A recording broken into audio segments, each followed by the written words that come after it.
കർത്താവായ യേശുക്രിസ്തുവിന്റെ അതിപരിശുദ്ധ നാമം വാഴ്ത്തപ്പെടുമാറാകട്ടെ.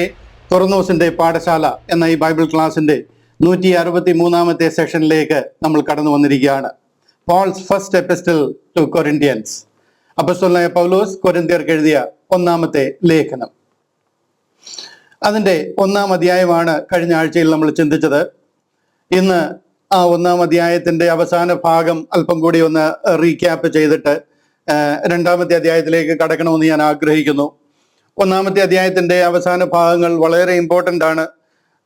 അതിൽ കൂടി പൗലോസ് അപ്പോസ്തലൻ പരിശുദ്ധ ആത്മാവിനാൽ നമ്മളെ അറിയിക്കുവാനായിട്ട് ആഗ്രഹിക്കുന്ന വിഷയം എത്രമാത്രം നിങ്ങളുടെ ഉള്ളിലേക്ക് പകർന്നു തരുവാൻ കഴിഞ്ഞു എന്ന് എനിക്ക് സംശയമുണ്ട്.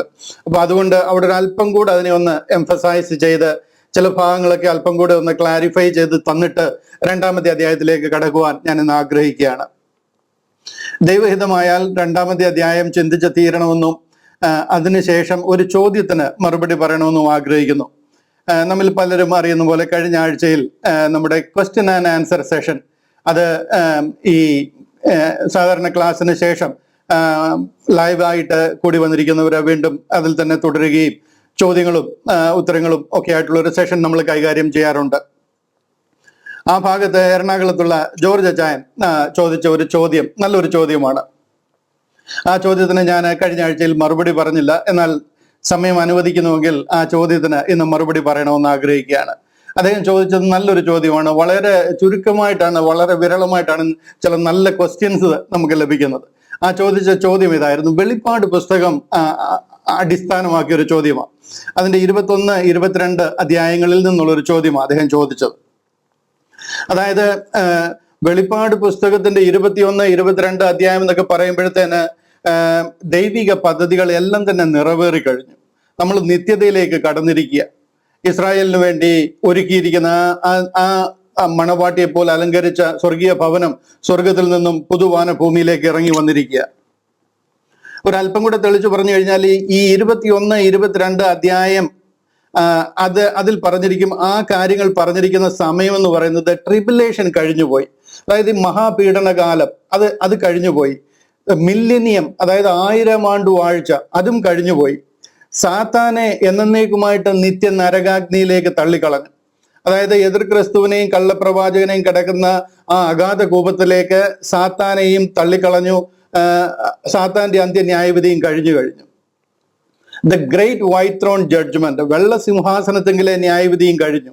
അതായത് ഈ ലോകവും ഈ സ്വർഗവും ഈ ആകാശവും ഒന്നും പിന്നെ ഇല്ല. അനന്തതയുടെ വിഹായസിലാണ് വെള്ള സിംഹാസനം വിരിക്കുന്നത് തന്നെ. അപ്പോൾ ആ വെള്ള സിംഹാസനത്തെങ്കിലെ ന്യായവിധിയും കഴിഞ്ഞു. മരണത്തെയും പാതാളത്തെയും എന്നേക്കുമായിട്ട് തീപ്പൊയ്കയിൽ തള്ളിയിട്ട് കഴിഞ്ഞു.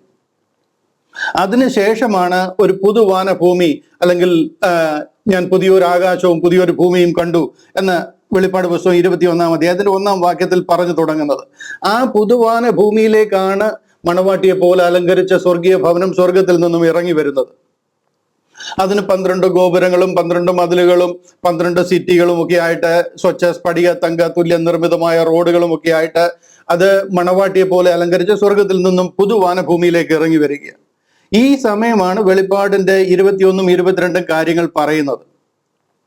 എന്നാൽ അത് പറഞ്ഞുകൊണ്ടിരിക്കുമ്പോൾ തന്നെ 21-ാം അധ്യായത്തിന്റെ 24-ാം വാക്യവും 26-ാം വാക്യവും ഒക്കെ നോക്കിക്കഴിഞ്ഞാൽ അവിടെ ചില കാര്യങ്ങൾ ജാതികളെ കുറിച്ച് പറഞ്ഞിരിക്കുന്നതായിട്ട് നമുക്ക് കാണാം. അവിടെ ജാതികൾ അതിന്റെ വെളിച്ചത്തിൽ നടക്കുമെന്നും ഭൂമിയുടെ രാജാക്കന്മാർ തങ്ങളുടെ മഹത്വം അതിലേക്ക് കൊണ്ടുവരുമെന്നും 22-ാം അധ്യായത്തിലോട്ട് കയറി കഴിഞ്ഞാൽ അതിന്റെ 2-ാം വാക്യത്തിൽ പറയുന്നു, നദിക്ക് അക്കരയും ഇക്കരയും ജീവവൃക്ഷമുണ്ട്, അത് 12 തരം ഫലങ്ങൾ പുറപ്പെടുവിക്കുന്നു, വൃക്ഷത്തിന്റെ ഇല ജാതികളുടെ രോഗശാന്തിക്ക് ഉതകുന്നു. ഇത് ആകെപ്പാടെ കൺഫ്യൂഷൻ ഉണ്ടാക്കുന്ന കാര്യം എല്ലാം കഴിഞ്ഞു. ഇവിടെ മഹാപീഡനം കഴിഞ്ഞു, 1000 ആണ്ട് വാഴ്ച കഴിഞ്ഞു, വെള്ളസിംഹാസനത്തിലെ ന്യായവിധി കഴിഞ്ഞു, സാത്താനെയും സൈന്യത്തെയും നരകത്തിൽ തള്ളിക്കളഞ്ഞു, മരണവും പാതാളവും കഴിഞ്ഞു. പുതിയ ഭൂമിയാണ്, പുതിയ ആകാശവും പുതിയ ഭൂമിയുമാണ്. അദ്ദേഹത്തിന്റെ ഒരു വലിയ വാലിഡ് ക്വസ്റ്റ്യൻ, ഇവിടെ ആരാണ് ഈ ജാതികൾ? രണ്ടാമത്തെ, ഈ ജാതികൾക്കൊക്കെ ഇവിടെ ഇപ്പോഴും അസുഖമുണ്ടോ? രോഗസൗഖ്യത്തിന്റെ ആവശ്യമുണ്ടോ?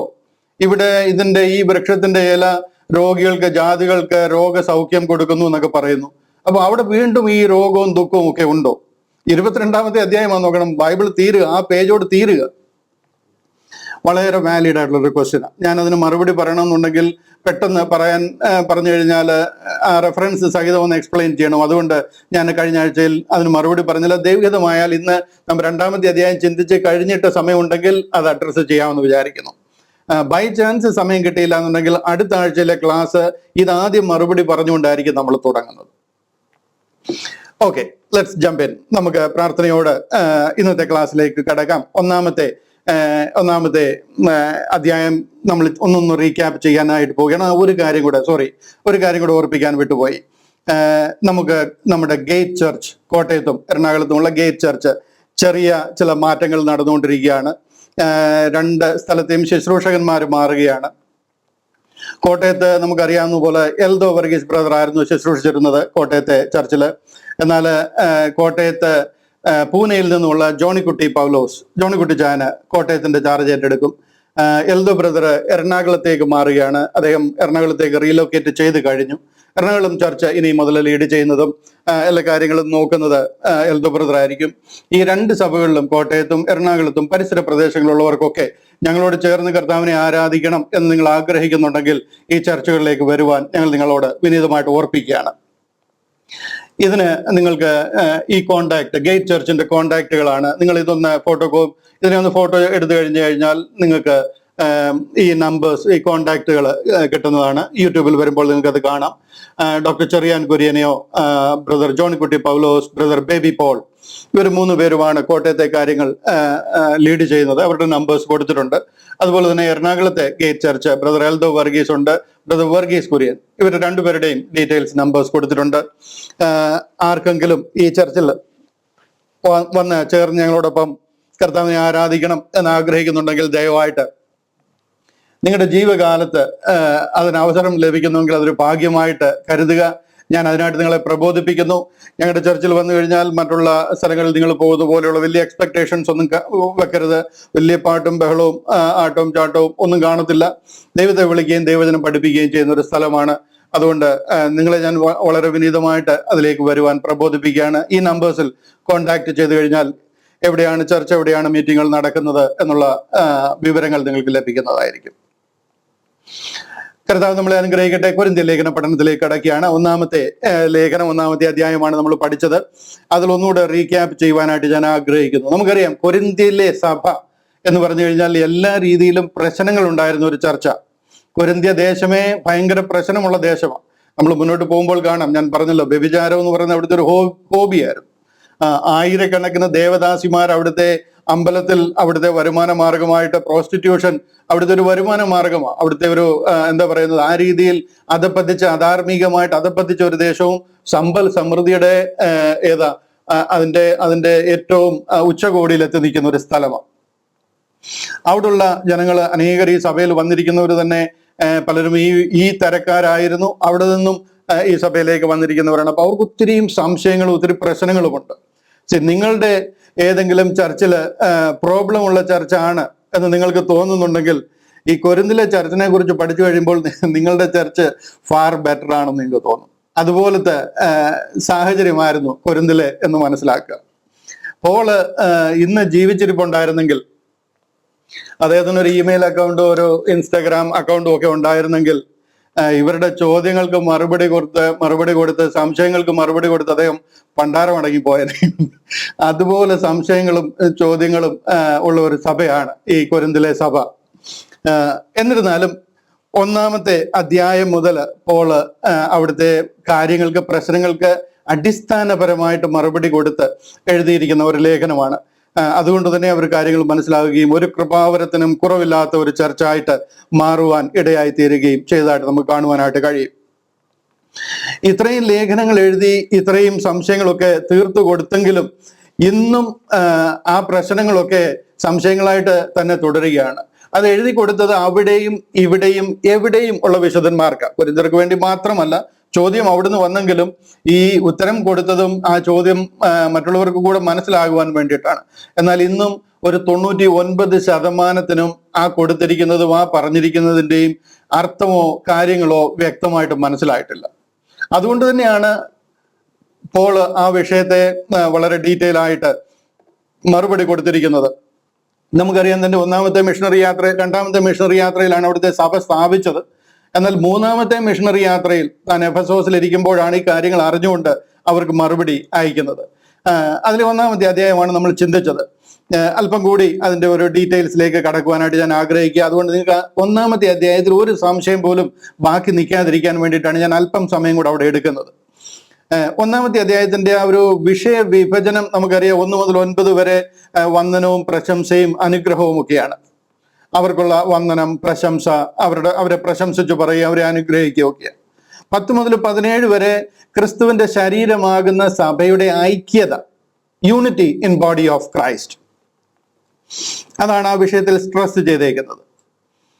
18 മുതൽ 29 വരെ, അതായത് 2 വാക്യം കൂടെ ബാക്കിയുള്ളൂ. 29ാമത്തെ വാക്യം വരെ ക്രോസ് അല്ലെങ്കിൽ the gospel of the grace is not revealed through any human wisdom, അല്ലെങ്കിൽ ക്രൂശിലൂടെയുള്ള ആ രക്ഷാ പദ്ധതി ലോകത്തിന്റെ ജ്ഞാനത്തിലൂടെ അല്ല വെളിപ്പെട്ടത്. പ്രത്യുത ദൈവഹിതത്താൽ അപ്പോസ്തലനായ പൗലോസിലൂടെയാണ് അത് ലോകത്തിന് വെളിപ്പെടുത്തി ലഭിച്ചത് എന്ന് പോൾ അവിടെ വളരെ വ്യക്തമായിട്ട് പറയുക. മാനുഷിക ജ്ഞാനത്തിന് അവിടെ ഒരു പ്രസക്തിയുമില്ല. ലോകത്തിൽ നിങ്ങൾ വിചാരിക്കുന്നത് പോലെ ഗ്രീക്ക് തത്വചിന്തകന്മാരും അതുപോലെ തന്നെ വളരെ ജ്ഞാനികളായ ആൾക്കാരുള്ള സ്ഥലമായിരുന്നെങ്കിലും അതിലൊന്നും സീറോ വാല്യൂ ആണ് ഈ വിഷയത്തിലുള്ളത്. പാരമ്പര്യങ്ങൾക്കോ പിതാക്കന്മാരുടെ സമ്പ്രദായങ്ങളിൽ കൂടെയോ അല്ല ഇത് വെളിപ്പെട്ടു വന്നത്. ഇതൊരു പുതിയ ദൈവിക പദ്ധതിയും മറഞ്ഞിരുന്ന ഒരു മർമ്മമായിരുന്ന പദ്ധതിയുമാണ്. തന്റെ അപ്പോസ്തലനായ പൗലോസിന് ദൈവം അത് വെളിപ്പെടുത്തി കൊടുക്കുകയാണ്. 30-31 വാക്യങ്ങളിൽ പ്രശംസിക്കുന്നവർ കർത്താവിൽ മാത്രം പ്രശംസിക്കട്ടെ എന്ന് അവരോട് പറയുക. ഇതാണ് 1-ാം അധ്യായത്തിന്റെ ഒരു രത്ന ചുരുക്കം. അല്പ സ്ഥലങ്ങളിൽ ഒന്ന് നിൽക്കേണ്ടതായിട്ടുണ്ട്. അവിടെ നിന്നിട്ട് നമുക്ക് മുന്നോട്ട് പോകാം. 1-ാം അധ്യായത്തിന്റെ ആകെ തുക അല്ലെങ്കിൽ ആകെ തീം എന്ന് പറയുന്നത് we preach Jesus Christ and him crucified, ക്രൂശിക്കപ്പെട്ടവനായ ക്രിസ്തുവിനെ ഞങ്ങൾ പ്രസംഗിക്കുന്നു. ഇതാണ് അതിൽ എന്താ പറയുന്നത്, തെളിഞ്ഞു നിൽക്കുന്ന തീം എന്ന് പറയുന്നത്. യേശു ക്രിസ്തു ക്രൂശിക്കപ്പെട്ടവനായി ഞങ്ങൾ അവന്റെ ക്രൂശിലൂടെ തുറന്ന രക്ഷാ പദ്ധതിയും പ്രസംഗിക്കുന്നു എന്നുള്ളതാണ്. എന്നാൽ ഈ അധ്യായത്തിൽ ഊന്നി പറയുന്ന കാര്യങ്ങൾ കാൽവറി ക്രൂശിലൂടെയാണ് ഇന്ന് രക്ഷ. ആ രക്ഷ വെളിപ്പെട്ടത് മാനുഷിക ജ്ഞാനത്തിലൂടെയോ പിതാക്കന്മാരുടെ പാരമ്പര്യത്തിലൂടെയോ അല്ല, പ്രത്യുത ദൈവേഷ്ടത്താൽ അപ്പോസ്തലനായ പൗലോസിലൂടെയാണ്. ഹല്ലേലൂയ. അവൻ പൗലോസിന്റെ പക്ഷക്കാരൻ, അവരുള്ള ആൾക്കാര് പൗലോസിന്റെ പക്ഷക്കാരെന്നും അപ്പല്ലോസിന്റെ പക്ഷക്കാര്, കേഭാവിന്റെ പക്ഷക്കാര്, യേശു ക്രിസ്തുവിന്റെ പക്ഷക്കാര് എന്നൊക്കെ പറഞ്ഞിട്ട് ഗ്രൂപ്പുകളായിട്ട് തിരിഞ്ഞിരിക്കുകയാണ്. അതായത് ഓരോരുത്തരുടെയും കഴിവിന്റെയും അറിവിന്റെയും ജ്ഞാനത്തിന്റെയും പദവിയുടെയും ഒക്കെ ബേസിസിൽ അവരെ ഗ്രൂപ്പുകളായിട്ട് തിരിഞ്ഞിരിക്കുക.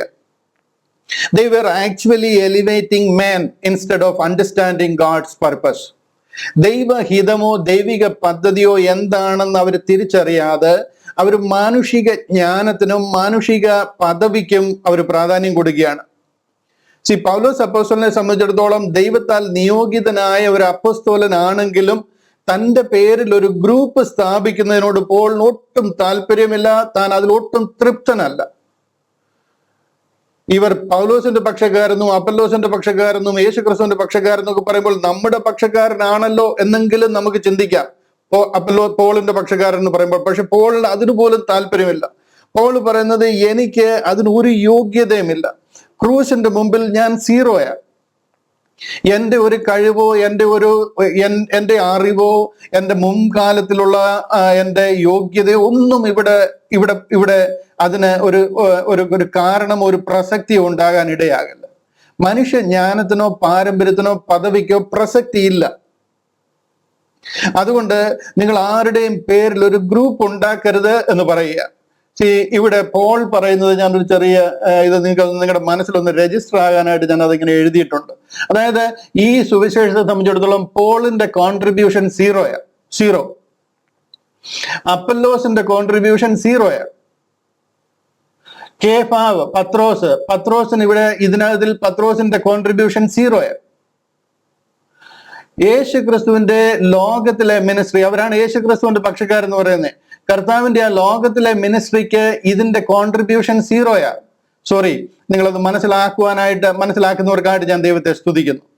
എന്നാൽ finished work of Jesus Christ in the cross of Calvary, അതിന്റെ കോൺട്രിബ്യൂഷൻ 100%. പോൾ 0 ആണ്, അപ്പല്ലോ 0 ആണ്, സീഫസ് 0 ആണ്. കർത്താവിന്റെ ലോകത്തിലെ മിനിസ്ട്രി ഈ വിഷയത്തിൽ 0 ആണ്. എന്നാൽ കർത്താവിന്റെ finished work of Jesus Christ in the cross of Calvary 100%. ഇതിന്റെ മുഴുവൻ മഹത്വവും പോകുന്നത് കർത്താവിന്റെ ക്രൂശിനാണ്. ഹല്ലേലൂയ. ഞാനിപ്പോൾ ഇങ്ങനെ കാണിച്ചതുകൊണ്ട് നമുക്ക് എതിരായിട്ട് നിൽക്കുന്ന ഒത്തിരി പേരുണ്ട്, വീഡിയോ ചെയ്യുന്നവരൊക്കെ. അവരൊക്കെ പറയും തോമസ് ജോർജിനും കൂട്ടർക്കും യേശു ക്രിസ്തുവിന്റെ ലോകത്തിലെ മിനിസ്ട്രിക്ക് ഒരു വിലയുമില്ല, അതിന് 0 വിലയാണ്, അവർ യേശു ക്രിസ്തുവിനെ അല്ല ആരാധിക്കുന്നത്, വേറെ ആരാണ്ടിയാണ് എന്നൊക്കെ പറഞ്ഞ് പുതിയ വീഡിയോ വരാൻ ചാൻസ് ഉണ്ട്. പക്ഷെ എന്നുണ്ടെങ്കിൽ ഞാൻ പറയുന്നത് എന്താണെന്ന് നിങ്ങൾക്ക് മനസ്സിലായി എന്ന് ഞാൻ വിശ്വസിക്കുന്നു. കർത്താവിന്റെ ലോകത്തിലെ മിനിസ്ട്രിയിൽ കൂടി ഇതേക്കുറിച്ച് ABCD പറഞ്ഞിട്ടില്ല. ലോകത്തിലെ മിനിസ്ട്രിക്കും ഇതിനും ശരിക്കും അവർ ഗ്രൂപ്പ് തിരിഞ്ഞിരിക്കുക. അപ്പല്ലോസിന്റെ, പൗലോസിന്റെ, കേഫാവിന്റെ, യേശു ക്രിസ്തുവിന്റെ 0 വാല്യൂ ആണ്. ഹല്ലേലൂയ. ഇവിടെ ഞാനത് തെളിയിക്കാനായിട്ട് അവരെല്ലാം ആ ജ്ഞാനം, അവരെല്ലാം പൊതുവെ ഗ്രീക്കാണ്. ഇത് സ്ഥലം ഗ്രീക്കാ. അഖായ എന്ന് പറയുന്നത് ഗ്രീസാണ്. അവിടെ തത്വചിന്തയ്ക്കും ജ്ഞാനത്തിനുമാണ് വെയിറ്റേജ് എന്ന് പറയുന്നത്. മറ്റുള്ളവര് റോമൻസിനെ നോക്കിക്കഴിഞ്ഞാൽ അവർ സൗന്ദര്യത്തിലാണ് അവരുടെ ഏറ്റവും വലിയ പ്രശംസ. യഹൂദനെ നോക്കിക്കഴിഞ്ഞാൽ അടയാളങ്ങളിലാണ്. ഗ്രീക്കരെ നോക്കിക്കഴിഞ്ഞാൽ അവരുടെ ജ്ഞാനത്തിലാണ് അവർ പ്രശംസിക്കുന്നത്. ഇവിടെ അവരുടെ വിചാരം ജ്ഞാനത്തിൽ കൂടിയാണ് ഈ കാര്യങ്ങൾ ഒക്കെ വെളിപ്പെട്ടത്. അതുകൊണ്ട് അവരങ്ങനെ ജ്ഞാനത്തിന്റെ അനുസരിച്ച് ഓരോരുത്തരുടെ പക്ഷം ചേർന്നിരിക്കുക. അപ്പല്ലോസ് എന്ന് പറഞ്ഞു കഴിഞ്ഞാൽ വചനത്തിൽ പരിജ്ഞാനവും തിരുവഴുത്തുകളിൽ പരിജ്ഞാനമുള്ള ആളാണ്. അവിടെ വന്നിട്ട് അപ്പല്ലോസിന്റെ പേരിൽ ഒരു ഗ്രൂപ്പ് ആരംഭിച്ചിരിക്കുക. ഞാൻ ആ ഭാഗം ഒന്ന് വായിച്ച് കേൾപ്പിക്കാം. 19-ാമത്തെ വാക്യം മുതൽ. ഇവിടെ കണ്ടില്ല, 19-ാമത്തെ വാക്യത്തിൽ പറയുന്നുണ്ട്, ജ്ഞാനികളുടെ ജ്ഞാനം ഞാൻ നശിപ്പിക്കുകയും ബുദ്ധിമാന്മാരുടെ ബുദ്ധി ദുർബലമാക്കുകയും ചെയ്യും എന്ന് എഴുതിയിരിക്കുന്നുവല്ലോ. ഇത് യെശയ്യാ പ്രവചനത്തിൽ കർത്താവ് പ്രവാചകൻ മുഖാന്തരം അറിയിച്ചിരിക്കുന്ന ഒരു ഭാഗമാണ്. 29-ാമത്തെ അധ്യായം അതിന്റെ 14-ാം വാക്യത്തിലാണ് ഇത് പറയുന്നത്. അതിപ്പോൾ അവിടെ കറക്റ്റായിട്ട് കോട്ട് ചെയ്യുക. യെശയ്യാ പ്രവചനത്തിൽ നിന്നൊരു വാക്യം പറഞ്ഞിട്ട് പറയുക, ജ്ഞാനികളുടെ ജ്ഞാനത്തിന് ഒരു പ്രത്യേകതയുമില്ല, ദൈവം അതിലൂടെ അല്ല പ്രശംസിക്കുന്നത്, ഞാനതിനെ നശിപ്പിക്കുകയും ബുദ്ധിമാന്മാരുടെ ബുദ്ധി ദുർബലമാക്കുകയും ചെയ്യും എന്ന് എഴുതിയിരിക്കുന്നുവല്ലോ. ഇവിടെ ജ്ഞാനം എന്നുള്ള ഈ വാക്ക് ശ്രദ്ധിച്ചോണം. ഇതാണ് ഈ ഒരു ഇതിലെ എംഫസിസ് എന്ന് പറയുന്നത്. ഈ അടുത്ത വാക്യങ്ങളിലെല്ലാം അവരവരുടെ ജ്ഞാനത്തിലും അവരുടെ ആ ഒരു സ്റ്റാറ്റസിലും അവരുടെ ആ ഇൻഫ്ലുവൻസിലും ഒക്കെ അവര് എന്താ പറയുന്നത്, അവരെ ഗ്രൂപ്പുകൾ ഉണ്ടാക്കിയിരിക്കുക, അവർ അതിൽ പ്രശംസിക്കുക. ആക്ച്വൽ വിഷയത്തിൽ നിന്ന് അവർ മാറിപ്പോയിരിക്കുക. ക്രൂശിൽ നിന്ന് അവരുടെ ശ്രദ്ധ പോയിരിക്കുക. അവർ ആൾക്കാരിലേക്ക് കാര്യങ്ങൾ മാറ്റുക. അവിടാണ് പോൾ അവരെ ശകാരിക്കുന്നത്. 19-ാമത്തെ വാക്യം കോട്ട് ചെയ്തേക്കുന്നത് യെശയ്യാ പ്രവചനത്തിൽ നിന്ന് കോട്ട് ചെയ്ത് പറയുക. 20-ാമത്തെ വാക്യം ഇവിടെ കണ്ടില്ലേ, ജ്ഞാനി എവിടെ? ഇതാണ് ഇവിടുത്തെ വിഷയം. ശാസ്ത്രി എവിടെ? നിങ്ങളുടെ ന്യായശാസ്ത്രിമാരാണ് തിരുവചനത്തിനെ കുറിച്ച് കാര്യങ്ങളെല്ലാം അറിയാവുന്നവര്. അവരെവിടെ? ഈ ലോകത്തിലെ താർക്കികൻ എവിടെ? ഇവിടുത്തെ സ്പെക്കുലേറ്റേഴ്സ്. ലോകത്തിന്റെ ജ്ഞാനം അത് ദൈവം പോഷത്വമാക്കിയില്ലയോ? മനസ്സിലായി? ആ ജ്ഞാനം എന്നുള്ള വാക്ക് ശ്രദ്ധിച്ച് അതിനാണ് ഇവിടെ മുതൽ എംഫസിസ് കൊടുക്കുന്നത്. 19-ാമത്തെ വാക്യം മുതൽ അതിനാണ് എംഫസിസ് കൊടുക്കുന്നത്. അത് കഴിഞ്ഞിട്ട് അടുത്ത വാക്യം നോക്കിയാൽ ദൈവത്തിന്റെ ജ്ഞാനത്തിൽ, കണ്ടോ, ദൈവത്തിന്റെ ജ്ഞാനത്തിൽ, ലോകം ജ്ഞാനത്താൽ ദൈവത്തെ അറിയായിക കൊണ്ട് വിശ്വസിക്കുന്നവരെ പ്രസംഗത്തിന്റെ പോഷത്വത്താൽ രക്ഷിപ്പാൻ ദൈവത്തിന് പ്രസാദം തോന്നി. ഇവിടുത്തെ എല്ലാം ആ എംഫസിസ് നോക്കിയ ജ്ഞാനം എന്നൊരു വിഷയത്തിലാണ്. അടുത്ത് കണ്ടില്ലേ, യഹൂദന്മാർ അടയാളം ചോദിക്കുകയും യവനന്മാർ ജ്ഞാനം അന്വേഷിക്കുകയും ചെയ്യുന്നു. ഞങ്ങളോ ക്രൂശിക്കപ്പെട്ടവനായ ക്രിസ്തുവിനെ പ്രസംഗിക്കുന്നു. യഹൂദന്മാർക്ക് ഇടർച്ചയും ജാതികൾക്ക് ഘോഷത്വമെങ്കിലും യഹൂദന്മാരാകട്ടെ യവനന്മാരാകട്ടെ വിളിക്കപ്പെട്ട ഏവർക്കും ദൈവശക്തിയും ദൈവജ്ഞാനവുമായ ക്രിസ്തുവിനെ തന്നെ. ദൈവത്തിന്റെ ജ്ഞാനം ക്രിസ്തുവാണ്. ആ ക്രിസ്തുവിലൂടെ നിറവേറിയിരിക്കുന്ന പദ്ധതിയാണ് നിങ്ങൾ മനസ്സിലാക്കേണ്ടത്. ഇവിടെ സീഫസും ഇവിടെ അപ്പല്ലോസും ഇവിടെ പൗലോസും അവരുടെ ചിന്തകളും അവരുടെ കഴിവും പേരിനും ഒന്നും ഒരു വിലയുമില്ല. ദൈവത്തിന്റെ പോഷത്വം മനുഷ്യരെക്കാൾ ജ്ഞാനമേറിയതും. കണ്ടോ, ആ ജ്ഞാനം എല്ലാ വാക്കിലും പറയുക. അവിടെ മുതൽ ആ എംഫസിസ് കൊടുക്കുന്ന ആ വാക്കിന്, ജ്ഞാനമേറിയതും ദൈവത്തിന്റെ ബലഹീനത മനുഷ്യരെക്കാൾ ബലമേറിയതുമാകുന്നു. സഹോദരന്മാരെ, നിങ്ങളുടെ വിളിയെ നോക്കുവേൻ. ലോകാഭിപ്രായം ജ്ഞാനികളേറെ ഇല്ല. നിങ്ങളുടെ ചർച്ചിലൊന്ന് നോക്കിക്കേ ചുറ്റും, എത്ര പേരുണ്ട് മഹാന്മാർ നിങ്ങളുടെ കൂട്ടത്തിൽ? ഇല്ല. വിളിക്കപ്പെട്ടവർ ചുരുക്കമാണ്, തിരഞ്ഞെടുക്കപ്പെട്ടവർ വളരെ ചുരുക്കമാണ്. ജ്ഞാനികളേറെയില്ല, ബലവാന്മാരേറെയില്ല, കുലീനന്മാരും ഏറെയില്ല. അങ്ങനെ ഉള്ള മെയിനായിട്ട് എടുത്തു കാണിക്കത്തക്ക കൊണ്ടുള്ളവര് നിങ്ങളുടെ ചർച്ചിലുമില്ല. ദൈവ വിളി കണ്ടില്ലേ? ഇതാണ് ദൈവത്തിന്റെ ഒരു പാറ്റേൺ. ദൈവത്തിന് ഒരു ജ്ഞാനത്തിലും ദൈവം പ്രശംസിക്കുന്നില്ല. ഈ കാര്യം ജ്ഞാനത്തിൽ കൂടെ അല്ല അറിയിച്ചിരിക്കുന്നത്, ജ്ഞാനികളെ ലജ്ജിപ്പിപ്പാൻ. ദൈവം ലോകത്തിൽ ഭോഷത്വമായത് തെരഞ്ഞെടുത്തു. ബലമുള്ളതിനെ ലജ്ജിപ്പിപ്പാൻ ദൈവം ലോകത്തിൽ ബലഹീനമായത് തെരഞ്ഞെടുത്തു. ഉള്ളതിനെ ഇല്ലായ്മയാക്കുവാൻ ദൈവം ലോകത്തിൽ കുലഹീനവും നികൃഷ്ടവുമായതും ഏതുമില്ലാത്തതും തിരഞ്ഞെടുത്തു. ദൈവസന്നിധിയിൽ ഒരു ജഡവും പ്രശംസിക്കാതിരിക്കേണ്ടത് തന്നെ. കണ്ടോ, ഒരുത്തരുടെ ജ്ഞാനത്തിലോ കഴിവിലോ ആണ് ഈ കാര്യങ്ങൾ ലോകത്തിന് വെളിപ്പെട്ടത് എന്ന് ഒരുത്തരും പ്രശംസിക്കാതിരിക്കാൻ ദൈവസന്നിധിയിൽ ഒരു ജഡവും പ്രശംസിക്കരുത്. അടുത്ത വാക്യം, നിങ്ങളോ അവനാൽ ക്രിസ്തുയേശുവിൽ ഇരിക്കുന്നു, അവൻ നമുക്ക് ദൈവത്തെങ്കിൽ നിന്ന് ജ്ഞാനവും നീതിയും ശുദ്ധീകരണവും വീണ്ടെടുപ്പുമായി തീർന്നു. യേശു ക്രിസ്തു ആണ് നമുക്ക് ജ്ഞാനവും നീതിയും ശുദ്ധീകരണവും വീണ്ടെടുപ്പുമായി തീർന്നത്. വേറെ ഒരുത്തരുടെ ജ്ഞാനത്തിന് ഒരു പ്രത്യേകതയുമില്ല. 31 വാക്യം, പ്രശംസിക്കുന്നവൻ കർത്താവിൽ പ്രശംസിക്കട്ടെ എന്ന് എഴുതിയിരിക്കുന്നത് പോലെ ആകേണ്ടതിന് തന്നെ. ഹല്ലേലൂയ. നിങ്ങൾക്ക് മനസ്സിലാകുന്നുണ്ടോ ഇവിടുത്തെ വിഷയം എന്താന്നുള്ളത്? ഗ്രൂപ്പിസമാണ് ഇവിടുത്തെ വിഷയം. ഗ്രൂപ്പ് തിരിഞ്ഞിരിക്കുന്ന എന്തിന്റെ പേരിലാണെന്നറിയാമോ? ഇവിടുത്തെ മെയിൻ വിഷയം പിണക്കമാണ്. ഇവരുടെ ഇടയിൽ, നിങ്ങളുടെ ഇടയിൽ പിണക്കമുണ്ടെന്ന് ഞാൻ കേൾക്കുന്നു. ക്ലോവയുടെ ആൾക്കാരാൽ എനിക്കത് അറിവ് കിട്ടിയിരിക്കുന്നു. അതിൽ ഞാൻ ചിലത് വിശ്വസിക്കുകയും ചെയ്യുന്നു. ആ പിണക്കത്തിന് കാരണം യൂണിറ്റി ഇല്ലായ്മയാണ്.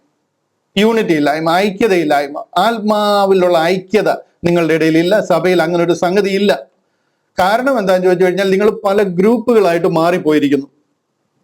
ആ ഗ്രൂപ്പുകളുടെ കാരണം എന്താണെന്ന് ചോദിച്ചു കഴിഞ്ഞാൽ ഓരോരുത്തരുടെയും അറിവ്, കഴിവ്, ജ്ഞാനം, സ്റ്റാറ്റസ്, ഇൻഫ്ലുവൻസ് ഒക്കെ അനുസരിച്ച് നിങ്ങൾ പല ഗ്രൂപ്പുകളായിട്ട് തിരിഞ്ഞിട്ട് നിങ്ങൾ ഓരോരോ ഗ്രൂപ്പിൽ ചേർന്നിരിക്കുകയാണ്.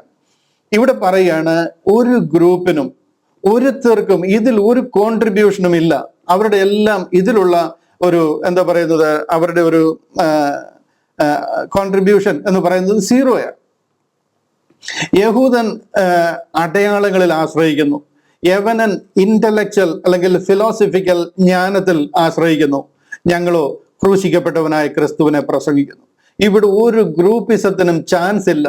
നിങ്ങളുടെ ഇടയിൽ ഒരേ ഒരു ഗ്രൂപ്പേ ഉണ്ടാകാവൂ, അത് യേശു ക്രിസ്തുവിൽ കൂടി രക്ഷിക്കപ്പെട്ട, കർത്താവിന്റെ കാൽവറിയിലെ രക്തത്തിൽ കൂടി രക്ഷിക്കപ്പെട്ട ഒരേ ഒരു ഗ്രൂപ്പ്. അതാണ് ബോഡി ഓഫ് ക്രൈസ്റ്റ്. ഇവിടെ വേറെ രണ്ടാമതൊരു ഗ്രൂപ്പ് എന്നൊരു ചിന്ത ഉണ്ടാകാൻ പാടില്ല എന്നുള്ളതിന്റെ റൂട്ട് കോസ്, അതിന്റെ വേരറുത്ത് കളയുക അപ്പോൾ ഇവിടെ ചെയ്യുന്നത്. പഴയ നിയമം മുതലേ പൗലോസ് യെശയ്യാ പ്രവാചകന്റെ ഒരു ജ്ഞാനികളുടെ ജ്ഞാനം ദൈവം നശിപ്പിച്ചു കളയുമെന്ന് പറയുന്ന ഒരു പോയിന്റ് കോട്ട് ചെയ്തിട്ട് ബാക്കി 10-12 വാക്യം മുഴുവനും അതിനെ ഫോക്കസ് ചെയ്തുകൊണ്ട് സംസാരിക്കുക. 24 വാക്യം ഞാനൊന്ന് കാണിക്കാം. 24 വാക്യം അവിടെ പറയുന്നുണ്ടോ? 24 വാക്യം അവിടെ പറയാണ്, ജാതികൾക്ക് ഭോഷത്വമെങ്കിലും യഹൂദന്മാരാകട്ടെ യവനന്മാരാകട്ടെ വിളിക്കപ്പെട്ട ഏവർക്കും ദൈവശക്തിയും ദൈവജ്ഞാനവുമായ ക്രിസ്തുവിനെ തന്നെ. ഇംഗ്ലീഷ് നോക്കിയേ, Christ the power of God and the wisdom of God. ദൈവത്തിന്റെ ശക്തിയും ദൈവത്തിന്റെ ജ്ഞാനവും അത് കർത്താവായ യേശു ക്രിസ്തുവിലൂടെയാണ് നമുക്ക് ലഭിക്കുന്നത്. വേറെ ഒരുത്തർക്കും ഇവിടെ പ്രശംസിക്കുവാൻ യാതൊരു വകയും ഇല്ല എന്ന് പറയുകയാണ്. 19 മുതൽ 29 വരെ ഞാൻ നിങ്ങളെ വായിച്ച് കേൾപ്പിച്ചു. ഇവിടുത്തെ എല്ലാം വിഷയം എന്ന് പറയുന്നത് unity in the body of Christ. Clear ആണോ? ഇവിടെ സ്നാനമോ അല്ലെന്നുണ്ടെങ്കിൽ വേറെ എന്തെങ്കിലുമേ അല്ല വിഷയം. അതിങ്ങനെ സംസാരത്തിനിടയിൽ വന്നു എന്നുള്ളതേ ഉള്ളൂ. കാര്യം അതിനൊരു പ്രസക്തിയും ഇല്ല എന്ന് പോൾ എടുത്ത് പറയുന്നുണ്ട്. കാര്യം ഞാൻ നിങ്ങളെ സ്നാനപ്പെടുത്തിയോ എന്ന് ചോദിക്കുന്നുണ്ട്. അവിടെ ഒരു പ്രസക്തിയുമില്ല. സ്നാനം കഴിപ്പിക്കാനല്ല ക്രിസ്തുവിനെ അയച്ചത്. ഇത്രയും ഭയങ്കര വിഷയം ഇവിടെ എംഫസൈസ് ചെയ്ത് സംസാരിക്കുക. അതിനിടയ്ക്ക് സ്നാനത്തിനൊക്കെ എന്താ പറയുന്നത്, ഒരു വിലയും അവിടെ കൊടുത്തിട്ടില്ല ആ വിഷയം പറയുന്നത്. നിങ്ങളുടെ ഗ്രൂപ്പ് തിരിഞ്ഞുപോയി ഇതിന്റെയൊക്കെ പേരിൽ. I thank God that I did not baptized any of you and Christ send me not to baptize. ക്രിസ്തു എന്നെ സ്നാനം കഴിപ്പിക്കാനല്ല അയച്ചത്. ഇവിടുത്തെ വിഷയം സ്നാനമൊന്നുമല്ല. നിങ്ങളുടെ ഗ്രൂപ്പിസും ആ വിഷയം. ആ ഗ്രൂപ്പ് പാടില്ല എന്ന് അവരുടെ ജ്ഞാനവും അവരുടെ സ്റ്റാറ്റസിനും അനുസരിച്ച് തിരിഞ്ഞു പോയതിനെ പോൾ കറക്റ്റ് ചെയ്യാൻ നോക്കുക. ആ 19 വാക്യം മുതൽ 29 വാക്യം വരെ ഒന്നിടവിടാതെ ജ്ഞാനികൾ, നിങ്ങളുടെ ജ്ഞാനം എവിടെ, ഈ ലോകത്തിന്റെ ജ്ഞാനികൾ എവിടെ, മനസ്സിലായോ? ആ വിഷയത്തെ കംപ്ലീറ്റ് അറുത്ത് കളയുക. Praise God, praise God. 1 അധ്യായത്തിലെ വിഷയം അവരുടെ പിണക്കവും അവരുടെ ഐക്യതയില്ലായ്മയുമാണ്. സഭയ്ക്കുള്ളിൽ ആത്മീക ഐക്യമുണ്ടായിരിക്കണം. ഒരുത്തൻ മറ്റൊരുത്തനോട് ഒരു വിശുദ്ധ ചുംബനം ചെയ്യുക എന്ന് പറയുന്നത് ഹൃദയംഗമായ സ്നേഹത്തോടായിരിക്കണം. കാര്യം നമ്മളെല്ലാം വീണ്ടെടുക്കപ്പെട്ടിരിക്കുക. നമ്മളൊന്നും ചെയ്തിട്ടല്ല നമ്മൾ വീണ്ടെടുക്കപ്പെട്ടത്. കർത്താവിന്റെ കരുണയാൽ വീണ്ടെടുക്കപ്പെട്ടിരിക്കുന്ന ഒരു ദൈവജനമാണ്. ഈ ബന്ധവും ഈ കാണുന്നതും ഈ സഭയിൽ മാത്രം കാണാനല്ല, നിത്യത മുഴുവൻ കാണാൻ പോവുക. കാര്യം നമ്മൾ ദൈവത്തിന്റെ ആത്മാവിനാൽ മുദ്രയിടപ്പെട്ടിരിക്കുക, ദൈവത്തിന്റെ രക്തത്താൽ വീണ്ടെടുക്കപ്പെട്ടിരിക്കുക. ആ സഭ ഈ മൺകൂടാരത്തിൽ, ഈ ശരീരത്തിൽ, ലോകത്തിലായിരിക്കുമ്പോൾ ഐക്യതയോട് കർത്താവിനെ ആരാധിക്കണം എന്ന് ദൈവം ആഗ്രഹിക്കുന്നു. അതിനു വേണ്ടിയിട്ടുള്ള ലോക്കൽ സഭകളിലെ പ്രോബ്ലം വന്നിരിക്കുന്നത് സാത്താൻ ഡിവൈഡ് ആൻഡ് റൂൾ എന്ന് പറയുന്നത് സാത്താന്റെ ഒരു വലിയ തന്ത്രമാണ്. ഈ പ്രൊട്ടസ്റ്റന്റ് റിഫോർമേഷൻ ഉണ്ടായതിനു ശേഷമാണ് ഈ 45,000-ലേറെ സഭകളായിട്ട് ഇത് പിരിയുവാനായിട്ട് കാര്യം സാത്താന്റെ ഏറ്റവും വലിയൊരു തന്ത്രമാണ് ഓരോരോ ഗ്രൂപ്പുകൾ ഉണ്ടാക്കുക. ആ ഗ്രൂപ്പ് ഉണ്ടാക്കാൻ പാടില്ല. അതാണ് പോളിന്റെ 1-ാമത്തെ അധ്യായത്തിലെയും 2-ാമത്തെ അധ്യായത്തിലെയും വിഷയം. ഒരു ജ്ഞാനത്തിന്റെയും പേരിൽ യാതൊരുത്തരുടെയും പദവിയുടെയോ പ്രസക്തിയുടെയോ പേരിൽ നിങ്ങൾ ഗ്രൂപ്പുകളായിട്ട് മാറാൻ പാടില്ല. കാര്യം അവരുടെ കോൺട്രിബ്യൂഷൻ സീറോയായി വിഷയത്തിൽ. ഇത് ദൈവം എനിക്ക് വെളിപ്പെടുത്തി തന്ന ഒരു സ്വർഗീയ മർമ്മമാണ്. അതിൽ മുഴു മഹത്വവും കർത്താവിന് ചെന്ന് ചേരണം. പ്രശംസിക്കുന്നവൻ ക്രിസ്തുവിൽ പ്രശംസിക്കട്ടെ, കർത്താവിൽ പ്രശംസിക്കട്ടെ. ഹല്ലേലൂയ. ഇതാണ് 1-ാമത്തെ അധ്യായത്തിന്റെ അതിന്റെ ഒരു രത്ന ചുരുക്കം എന്ന് പറയുന്നത്. 30-31 വാക്യത്തിലൊക്കെ exalts God's grace and removes humans boasting. ഒരു മനുഷ്യനിലും ഒരുത്തരിലും, പത്രോസ് ആകട്ടെ അപ്പല്ലോസ് ആകട്ടെ, ഒരുത്തരിലും, അപ്പല്ലോസ് ഒക്കെ അധ്വാനിച്ചു എന്നുള്ളത് ശരിയാ. പോൾ പറഞ്ഞു, ഞാൻ നട്ടു, അപ്പല്ലോസ് അധ്വാനിച്ചു, അപ്പല്ലോസ് നനച്ചു. വളരുമാറാക്കിയത് ദൈവമാണ്. ഞങ്ങളുടെ റോള് സീറോ ആയത്. ഹല്ലേലൂയ. അത് ക്ലിയർ ആയി എന്ന് വിശ്വസിക്കുന്നു. ഞാൻ കഴിഞ്ഞ ആഴ്ചയിൽ ആ ഭാഗം പറഞ്ഞപ്പോൾ വേണ്ടുന്നത്ര ആ ഒരു വിഷയം നിങ്ങളുടെ ഹൃദയത്തിലേക്ക് പകരാൻ കഴിഞ്ഞോ എന്നെനിക്ക് സംശയം ഉണ്ടായിരുന്നുകൊണ്ടാണ് അല്പസമയം കൂടെ അവിടെ നിന്നത്. 2-ാമത്തെ അധ്യായത്തിലേക്ക് കടക്കുകയാണ്. 2-ാമത്തെ അധ്യായത്തിൽ ഞാൻ എൻ്റെ 1 മുതലുള്ള ചില വാക്യങ്ങളൊന്ന് വായിക്കാം. കൊരിന്ത്യർക്ക് 1-ാമത്തെ ലേഖനം 2-ാം അധ്യായം 1-ാമത്തെ വാക്യം മുതൽ ചില വാക്യങ്ങളൊന്ന് പെട്ടെന്ന് വായിച്ചിട്ട് 6 വരെയുള്ള വാക്യങ്ങൾ വായിക്കാം. അവിടെ പറയുകയാണ്, ഞാനും സഹോദരന്മാരെ നിങ്ങളുടെ അടുക്കൽ വന്നപ്പോൾ വചനത്തിന്റെയോ ജ്ഞാനത്തിന്റെയോ വൈഭവം കൂടാതെ അത്രേ ദൈവത്തിന്റെ സാക്ഷ്യം നിങ്ങളോട് പ്രസ്താവിപ്പാൻ വന്നത്. ക്രൂശിക്കപ്പെട്ടവനായ യേശു ക്രിസ്തുവിനെ അല്ലാതെ മറ്റൊന്നും അറിയാത്തവനായി നിങ്ങളുടെ ഇടയിൽ ഇരിക്കണം എന്ന് ഞാൻ നിർണയിച്ചു. ഞാൻ ബലഹീനതയോടും ഭയത്തോടും വളരെ നടുക്കത്തോടും കൂടെ നിങ്ങളുടെ ഇടയിലിരുന്നു. നിങ്ങളുടെ വിശ്വാസത്തിന് മനുഷ്യരുടെ ജ്ഞാനമല്ല, ദൈവത്തിന്റെ ശക്തി തന്നെ ആധാരമായിരിക്കേണ്ടതിന് എൻ്റെ വചനവും എൻ്റെ പ്രസംഗവും ജ്ഞാനത്തിന്റെ വശീകരണ വാക്കുകളല്ല, ആത്മാവിന്റെയും ശക്തിയുടെയും പ്രദർശനത്താൽ അത്രേ ആയിരുന്നത്. എന്നാൽ തികഞ്ഞവരുടെ ഇടയിൽ ഞങ്ങൾ ജ്ഞാനം സംസാരിക്കുന്നു. ഈ ലോകത്തിന്റെ ജ്ഞാനമല്ല, നശിച്ചു പോകുന്നവരായ ഈ ലോകത്തിന്റെ പ്രഭുക്കന്മാരുടെ ജ്ഞാനവുമല്ല. കണ്ടില്ലയോ, 1-ാമത്തെ വിഷയത്തിന്റെ തുടർച്ചയാണ് ഈ 2-ാമത്തെ വിഷയം എന്ന് പറയുന്നത്. 2-ാമത്തെ അധ്യായം എന്ന് പറയുന്നത് 1-ാമത്തെ അധ്യായത്തിൽ കൂടെ പറഞ്ഞു വന്ന കാര്യങ്ങൾ തന്നെയാണ്. അതിന്റെ ഒരു കണ്ടിന്യൂവേഷൻ ആണ് ഈ 2-ാമത്തെ അധ്യായത്തിൽ പറഞ്ഞു പോകുന്നത്. ഇവിടെ ഈ അധ്യായങ്ങളായിട്ടൊക്കെ ഈ ബുക്കൊക്കെ തിരിക്കുന്നത് 12-ാം നൂറ്റാണ്ടിലാണ്. കാൻറ്റർബറി ആർച്ച് ബിഷപ്പാണ് ഈ ബൈബിളിലെ ബുക്കുകളെ അധ്യായങ്ങളായിട്ടൊക്കെ ഇങ്ങനെ തിരിച്ചത്. ആ സമയത്ത് അവര് അങ്ങനെ പഠിച്ച് അതിനെ ഒരു പഠന സൗകര്യത്തിനായിട്ട് അങ്ങനെ തിരിച്ചു എന്നുള്ളതേ ഉള്ളൂ. പോളിനെയൊക്കെ സംബന്ധിച്ചിടത്തോളം അതിങ്ങനെ എഴുതി ഇങ്ങനെ പോരുക.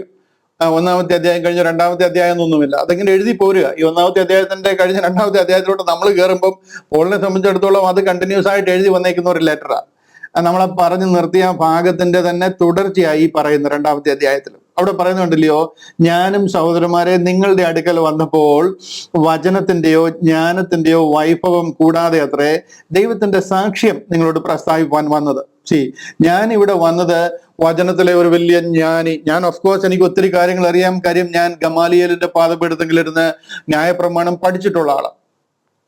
യെരുശലേമിലെ യഹൂദിയയിലെ ഏതെങ്കിലും ദേശത്തിലെ ഒരു യഹൂദിയ സിനഗോഗിന്റെ റബി ആകാൻ ഞാൻ യോഗ്യതയുള്ളവനാണ്. ബെന്യാമീൻ ഗോത്രത്തിൽ നിന്നായതുകൊണ്ട് എനിക്ക് അവിടുത്തെ പുരോഹിതനാകാൻ പറ്റത്തില്ല. പക്ഷെ എന്നുണ്ടെങ്കിൽ ഒരു ഉപദേഷ്ടാവായിട്ടിരിക്കാൻ യോഗ്യതയുള്ള ആളാണ് ഞാൻ. അത്രമാത്രം തിരുവചനം ഞാൻ അഭ്യസിച്ചിട്ടുണ്ട്. ഒത്തിരി കാര്യങ്ങൾ എനിക്കറിയാം. പോളിനെ കുറിച്ച് പോൾ തന്നെ ഫിലിപ്പിയ ലേഖനത്തിലൊക്കെ പറയുന്നത് നമുക്കറിയാം. അത്രമാത്രം ആ വിഷയത്തിൽ ആഴമായ ജ്ഞാനമുള്ള ആളാണ്. എന്നാലും താൻ പറയുന്നുണ്ടല്ലോ, നിങ്ങളുടെ അടുക്കൽ വന്നപ്പോൾ ഞാൻ വചനത്തിന്റെയോ ജ്ഞാനത്തിന്റെയോ വൈഭവം കൂടാതെ, അതിലുള്ള എൻ്റെ ആ അറിവിന്റെ ആ ഒരു പാരമ്യം, ആ ഒരു വിഷയമൊന്നും നിങ്ങളെ കാണിക്കാതെ ഒരു ചെറിയ സാക്ഷ്യമല്ല, കർത്താവായ യേശു ക്രിസ്തുവിന്റെ സാക്ഷ്യം നിങ്ങളോട് പ്രസ്താവിപ്പാൻ വന്നു. എന്നെ അറിയിച്ചിരിക്കുന്ന കർത്താവ് എന്നെ സാക്ഷിയായിട്ട് നിയമിച്ചിരിക്കുക. യേശു ക്രിസ്തു താൻ എന്നെ അറിയിച്ചിരിക്കുന്ന, കർത്താവ് എന്നെ അറിയിച്ചിരിക്കുന്ന ദൈവകൃപയുടെ സുവിശേഷം, അത് നിങ്ങളെ അറിയിക്കുവാൻ യേശു ക്രിസ്തുവിന്റെ സാക്ഷിയായിട്ട് അവൻ എന്നെ നിയോഗിച്ചിരിക്കുക. അതിൽ എൻ്റെ ഒരു ഇൻപുട്ടും ഉണ്ടാകാൻ പാടില്ല. എൻ്റെ ഒരു സാമർഥ്യം അതിൽ കലരാൻ ഇടയാകരുത്. എൻ്റെ സാമർഥ്യത്തിന് 0 വിലയാണ്. എൻ്റെ അറിവോ കഴിവോ ഒന്നും ഞാൻ ഇതിനകത്ത് ചേർക്കുന്നില്ല. ഞാൻ കർത്താവിൻ്റെ ഒരു സാക്ഷ്യം പറയാൻ വന്നിരിക്കുക. അവന്റെ സാക്ഷിയായിട്ട് അവൻ എന്നെ നിയോഗിച്ചിരിക്കുക. സഹോദരന്മാരെ, നിങ്ങളുടെ അടുക്കൽ വന്നപ്പോൾ ഞാൻ വചനത്തിന്റെയോ ജ്ഞാനത്തിന്റെയോ വൈഭവം കൂടാതെ ദൈവത്തിന്റെ സാക്ഷ്യം നിങ്ങളോട് പ്രസ്താവിപ്പാൻ വന്നു. 2, അവിടെ എൻ്റെ ഉദ്ദേശം ഒരേ ഒരു കാര്യമാണ്. ക്രൂശിക്കപ്പെട്ടവനായ ക്രിസ്തുവിനെ അല്ലാതെ മറ്റൊന്നും അറിയാത്തവനായി നിങ്ങളുടെ ഇടയിൽ ഇരിക്കണം എന്ന് ഞാൻ നിർണയിച്ചു. പോള് ഈ കൊരിന്തുമാരൊരു സ്ഥലത്ത് വന്നിരിക്കുക. ജെറുസലേം യഹൂദന്മാരുടെ സിനഗോഗിൽ പോയി പ്രസംഗിക്കുക. ആ സിനഗോഗിൽ പോയി പ്രസംഗിക്കുമ്പോൾ തനിക്ക് അവരോട് ഭയങ്കരമായ തനിക്കുള്ള അറിവുകൾ അവരുടെ മുന്നിൽ ഷെയർ ചെയ്യാം. ഗമാലിയേൽ എന്ന് പറഞ്ഞു കഴിഞ്ഞാൽ ഒരുമാതിരിപ്പെട്ടവർക്കൊന്നും എത്തിപ്പെടാൻ പറ്റത്തില്ല. പോൾ അതുപോലെ ധനികനായിരുന്നത് കൊണ്ട് താൻ തർസോസിൽ നിന്നും യെരുശലേമിൽ ഗമാലിയേലിന്റെ പാദപീഠത്തിൽ ഇരുന്ന് പഠിക്കാൻ തനിക്ക് ഭാഗ്യം ലഭിച്ചത്. ആ ശാസ്ത്രിയുടെ കാൽക്കൽ ഇരുന്ന് കാര്യങ്ങൾ പഠിക്കുവാൻ. ഇതൊക്കെ താൻ ഇവിടെ പറഞ്ഞു വേണമെന്നുണ്ടെങ്കിൽ തനിക്ക് ഷൈൻ ചെയ്യാൻ പറ്റും. പക്ഷെ പോള് പറയാണ്, യേശു ക്രിസ്തു ക്രൂശിക്കപ്പെട്ടവനായി മാത്രം അറിയുന്നവനായി ഞാൻ നിങ്ങളുടെ ഇടയിൽ ഇരിക്കണം എന്ന് നിർണയിച്ചു. കാര്യം അത് ഞാൻ പറഞ്ഞാൽ തീരത്തില്ല. അതിൻ്റെ ഗഹരായി, അതിൻ്റെ ആഴം അത്രമാത്രമാണ്. അതിൻ്റെ മഹത്വം, അതിൻ്റെ ഗ്ലോറി അത്രമാത്രമാണ്.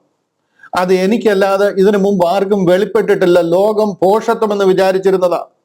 എന്നാൽ ദൈവത്തിന്റെ ജ്ഞാനം, ദൈവത്തിന്റെ അനാദി നിർണയത്തിന് മുമ്പെയുള്ള പദ്ധതി അതിൽ കൂടെ വെളിപ്പെടുകയാണ്. അതുകൊണ്ട് പറയുകയാണ്, ഞാൻ കർത്താവിന്റെ ക്രൂശ് മാത്രം അറിയുന്നവനായി നിങ്ങളുടെ ഇടയിൽ ഇരിക്കണമെന്ന് ആഗ്രഹിച്ചു. ഞാൻ ബലഹീനതയോടും ഭയത്തോടും വളരെ നടുക്കത്തോടും കൂടെ നിങ്ങളുടെ ഇടയിൽ ഇരുന്നു. ഞാനൊരു ഭയങ്കര പ്രാസംഗികനായിട്ടോ ഞാനൊരു ഭയങ്കര മഹാനായ അറിവുള്ള ഒരാൾ ഇവിടെ വന്നിരിക്കുന്നുള്ള നിലയിലോ അല്ല. അടി കൊണ്ട് 3 മാസം ഞാൻ ഫിലിപ്പിയൻ ജയിലിൽ കിടന്നിട്ടുണ്ട്. അതിനുശേഷം ബെരോവയിൽ നിന്നും തെസലോനിക്കയിൽ നിന്നും ഒക്കെ അടി കൊണ്ടും പ്രശ്നങ്ങൾ കൊണ്ടും സഹിക്കാൻ വയ്യാതെ അവിടുന്ന് ഓടിപ്പോരുന്ന ഒരു അവസ്ഥയാണ്. താന് നമുക്കറിയാം, അഥേനയിൽ വന്ന് പ്രസംഗിക്കുമ്പോൾ അവരാരും പോളിനെ വില കൽപ്പിക്കുന്നില്ല. ഈ വിടുവായൻ എന്ത് പറയാൻ ശ്രമിക്കുന്നു? ഞങ്ങൾക്കിതൊന്നും കേൾക്കാൻ സമയമില്ല. ഇവൻ ഏതോ പുതിയ ദേവതയെ കുറിച്ച് പറയുന്നു. തന്നെ ആക്ഷേപിച്ചും തന്നെ അധിക്ഷേപിച്ചും താൻ ഇവിടെ കൊരിന്തിൽ എത്തിച്ചേർന്നിരിക്കുക. കർത്താവിന്റെ ആ മാറ്റമില്ലാത്ത സുവിശേഷം തന്നെ ഏൽപ്പിച്ചിരിക്കുന്ന ആ ദൗത്യം ലോകത്തെ അറിയിക്കണം. ദൈവം പരിശുദ്ധാത്മാവിനാൽ താൻ നയിക്കപ്പെടുകയാണ്. അങ്ങനെ കൊരിന്തിലെത്തിയിരിക്കുക. ഇവിടെ ഞാൻ ബലഹീനതയോടും, നിങ്ങളെന്നെ കണ്ടു കഴിഞ്ഞാൽ ഞാൻ ഒരു സുവിശേഷകനാണെന്ന് പോലും നിങ്ങൾക്ക് തോന്നത്തില്ല. അതുപോലത്തെ അവസ്ഥയിൽ അടികൊണ്ടും മുഷിഞ്ഞും പട്ടിണി കിടക്കുന്നവനായിട്ടും കഷ്ടം അനുഭവിക്കുന്നവനായിട്ടും ഈ സ്ഥലത്ത് എത്തിച്ചേർന്നിരിക്കുക.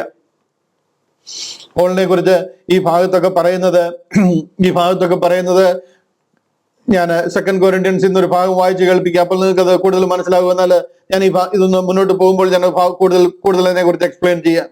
ബലഹീനതയോടും ഭയത്തോടും വളരെ നടുക്കത്തോടും കൂടെ നിങ്ങളുടെ ഇടയിലിരുന്നു.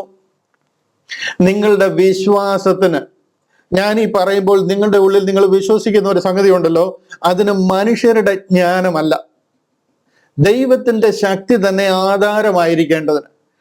ഞാൻ എന്തെങ്കിലും പറഞ്ഞ് നിങ്ങളെ കൺവിൻസ് ചെയ്ത് സെയിൽസ്മാൻ എന്തെങ്കിലും സാധനം വിൽക്കുന്നത് മാതിരി എനിക്ക് കിട്ടിയിരിക്കുന്ന ഒരു സുവിശേഷം ഞാൻ എങ്ങനെയെങ്കിലും പറഞ്ഞ് നിങ്ങളിൽ എത്തിക്കാനല്ല നോക്കുന്നത്. അങ്ങനെ ഉണ്ടാകാൻ പാടില്ല.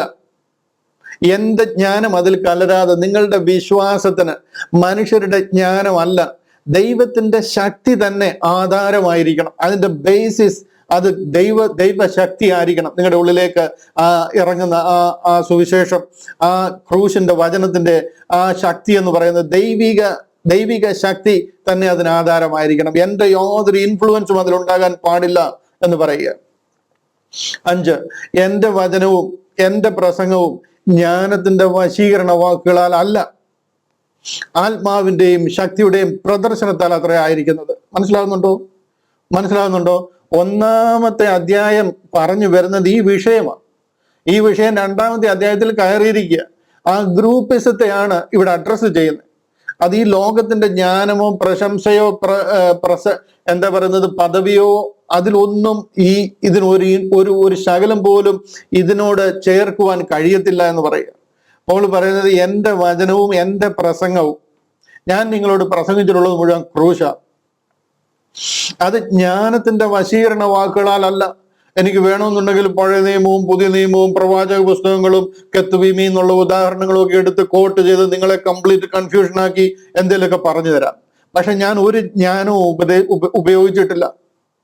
കർത്താവിന്റെ ആ ശക്തി, ആത്മാവിന്റെ ശക്തിയുടെ പ്രദർശനത്താലായിരുന്നു ഞാൻ സംസാരിക്കുമ്പോൾ നിങ്ങളുടെ ഉള്ളിലേക്ക് പകരുന്ന ആ ഒരു ആത്മീക അനുഭവം, ആ വചനത്തിന്റെ വെളിപ്പാട് നിങ്ങളുടെ ഉള്ളിലേക്ക് ലഭിക്കുന്നത് ദൈവത്തിന്റെ ആത്മാവിന്റെ ശക്തിയാലായിരുന്നു, അതിന്റെ പ്രദർശനത്താലായിരുന്നു. അത്ഭുതങ്ങൾ ഞാൻ സംസാരിക്കുമ്പോൾ നിങ്ങളുടെ ഇടയിൽ സംസാരിക്കുന്നതിൽ നിന്ന്, സംഭവിക്കുന്നതിൽ നിന്ന് നിങ്ങളത് വിശ്വസിക്കുകയായിരുന്നു. അതുപോലെ ദൈവിക ശക്തി അതിന്റെ പ്രദർശനത്താൽ അത് വെളിപ്പെടുകയാണ് നിങ്ങളുടെ മധ്യത്തിൽ. എന്നാൽ തികഞ്ഞവരുടെ ഇടയിൽ ഞങ്ങൾ ജ്ഞാനം സംസാരിക്കുന്നു. ഈ ലോകത്തിന്റെ ജ്ഞാനമല്ല, നശിച്ചു പോകുന്നവരായ ഈ ലോകത്തിന്റെ പ്രഭുക്കന്മാരുടെ ജ്ഞാനവുമല്ല. ഇവിടെ ഞങ്ങൾ ജ്ഞാനം സംസാരിക്കുന്നുണ്ട്. ഞങ്ങൾ ജ്ഞാനികളല്ല, ജ്ഞാനം അറിയത്തില്ല എന്നല്ല, ഞങ്ങൾ ജ്ഞാനം സംസാരിക്കുന്നുണ്ട് തികഞ്ഞവരുടെ ഇടയിൽ. ഇവിടെ തികഞ്ഞവരുകൊണ്ട് ഉദ്ദേശിക്കുന്നത് ദൈവിക വചനവും ദൈവിക പദ്ധതികളെയും മനസ്സിലാക്കുവാൻ പ്രാപ്തിയുള്ളവർ, മെച്യൂർഡ് ആയിട്ടുള്ളവരുടെ ഇടയിൽ ഞങ്ങൾ ജ്ഞാനം സംസാരിക്കുന്നു. അത് ഈ ലോകത്തിന്റെ ജ്ഞാനമല്ല, അത് ഈ ലോകത്തിൽ നശിച്ചു പോകുന്ന ഈ ലോകത്തിന്റെ പ്രഭുക്കന്മാരുടെ ജ്ഞാനവുമല്ല. അടുത്ത വാക്യം, ഇതാണ് ദൈവം ലോക സൃഷ്ടിക്ക് മുൻപേ നമ്മുടെ തേജസ്സിനായിട്ട് മുൻ നിയമിച്ചതും മറഞ്ഞിരുന്നതുമായ ദൈവത്തിന്റെ ജ്ഞാനം അത്രേ മർമ്മമായിട്ട് ഞങ്ങൾ പ്രസംഗിക്കുന്നു, ഞങ്ങൾ പ്രസ്താവിക്കുന്നു. ഹല്ലേലൂയ.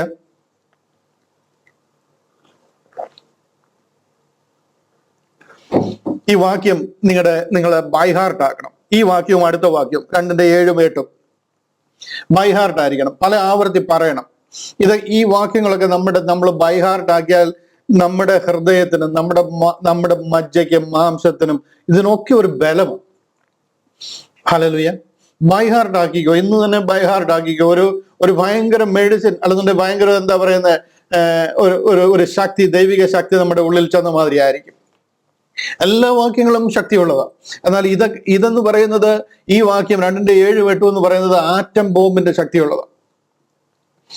ദൈവം ലോക സൃഷ്ടിക്ക് മുമ്പേ, ദൈവം ഉലകം സൃഷ്ടിക്കുന്നതിന് മുൻപേ, ലോകം സൃഷ്ടിക്കണമെന്ന് ചിന്തിക്കുന്നതിന് മുമ്പേ, ആദമിനെ അവ്വയൊക്കെ സൃഷ്ടിക്കുന്നതിന് മുൻപേ, ആദിയിൽ ദൈവം ആകാശവും ഭൂമിയും ഉണ്ടാക്കുന്നതിന് മുമ്പേ നമ്മുടെ തേജസ്സിനായിട്ട് നാം തേജസ്സിൽ വെളിപ്പെടാൻ പോകുക, നാം തേജസ്സിൽ കർത്താവിനോടൊപ്പം ആയിരിക്കാൻ പോകുക.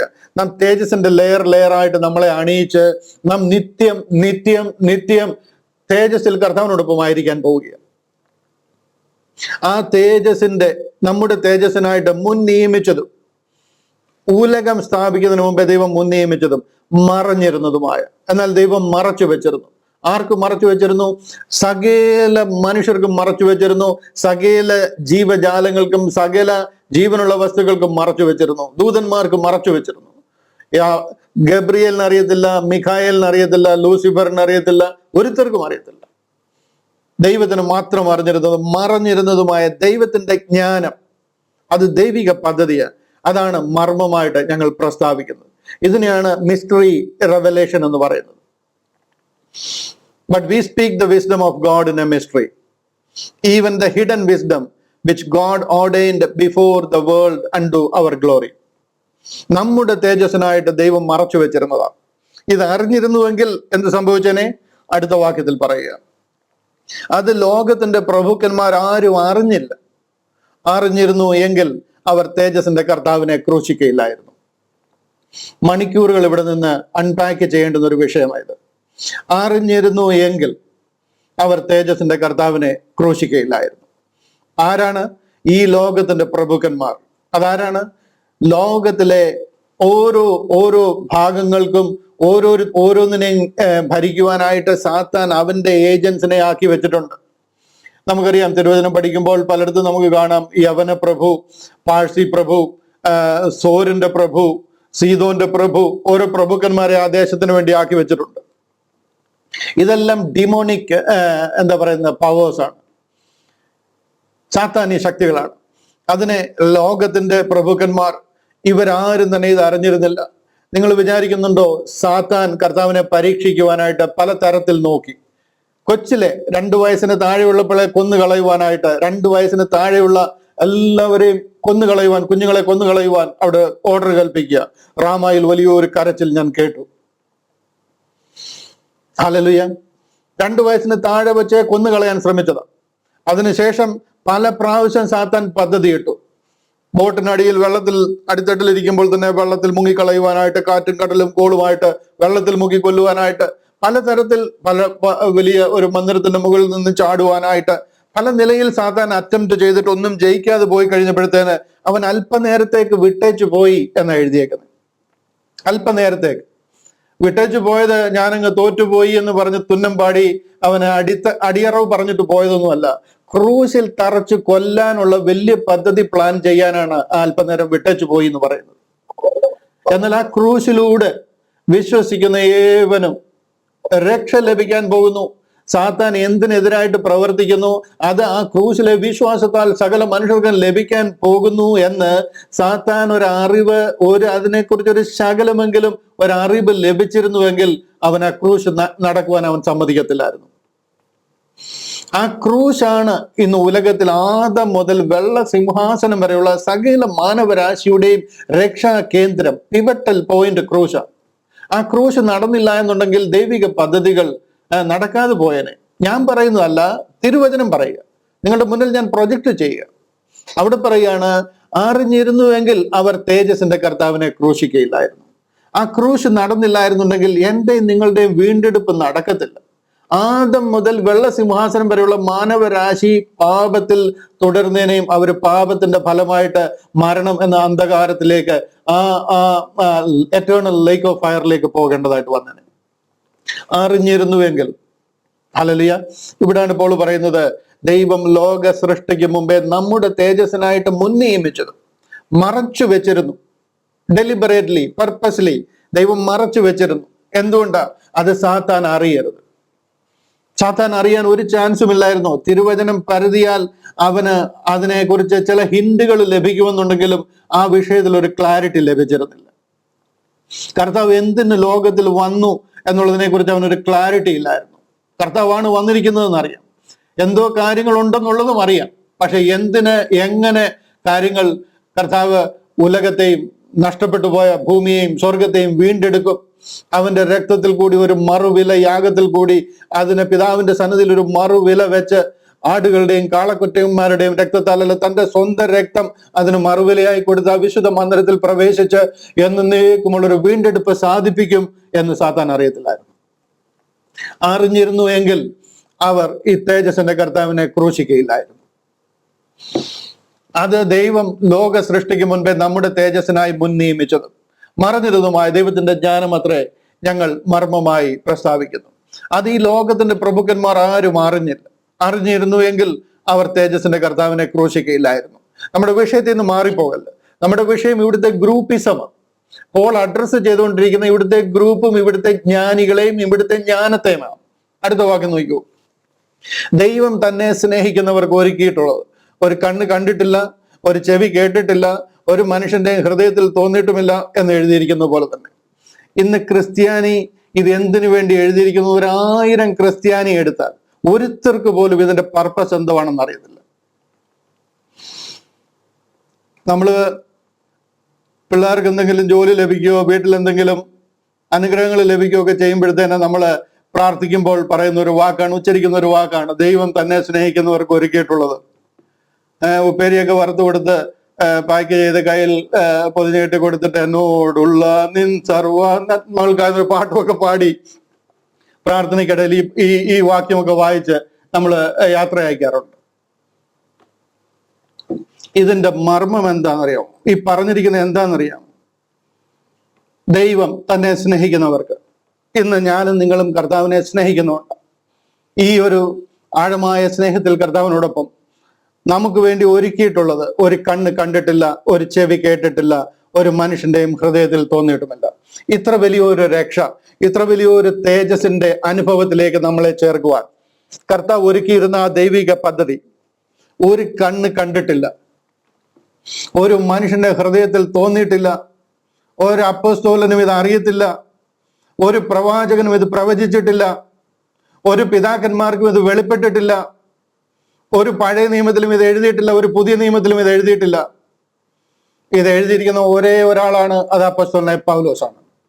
അത് കർത്താവ് ഇത് വെളിപ്പെടുത്തുവാനായിട്ട് വിളിച്ച പാപികളിൽ ഒന്നാമനായ ഒരു മനുഷ്യനാണ്. ഈ പർപ്പസിന് വേണ്ടിയിട്ടാണ് കർത്താവ് വിളിച്ചത്. അവനിൽ കൂടി ഇത് ലോകത്തിന് വെളിപ്പെടുത്തുക.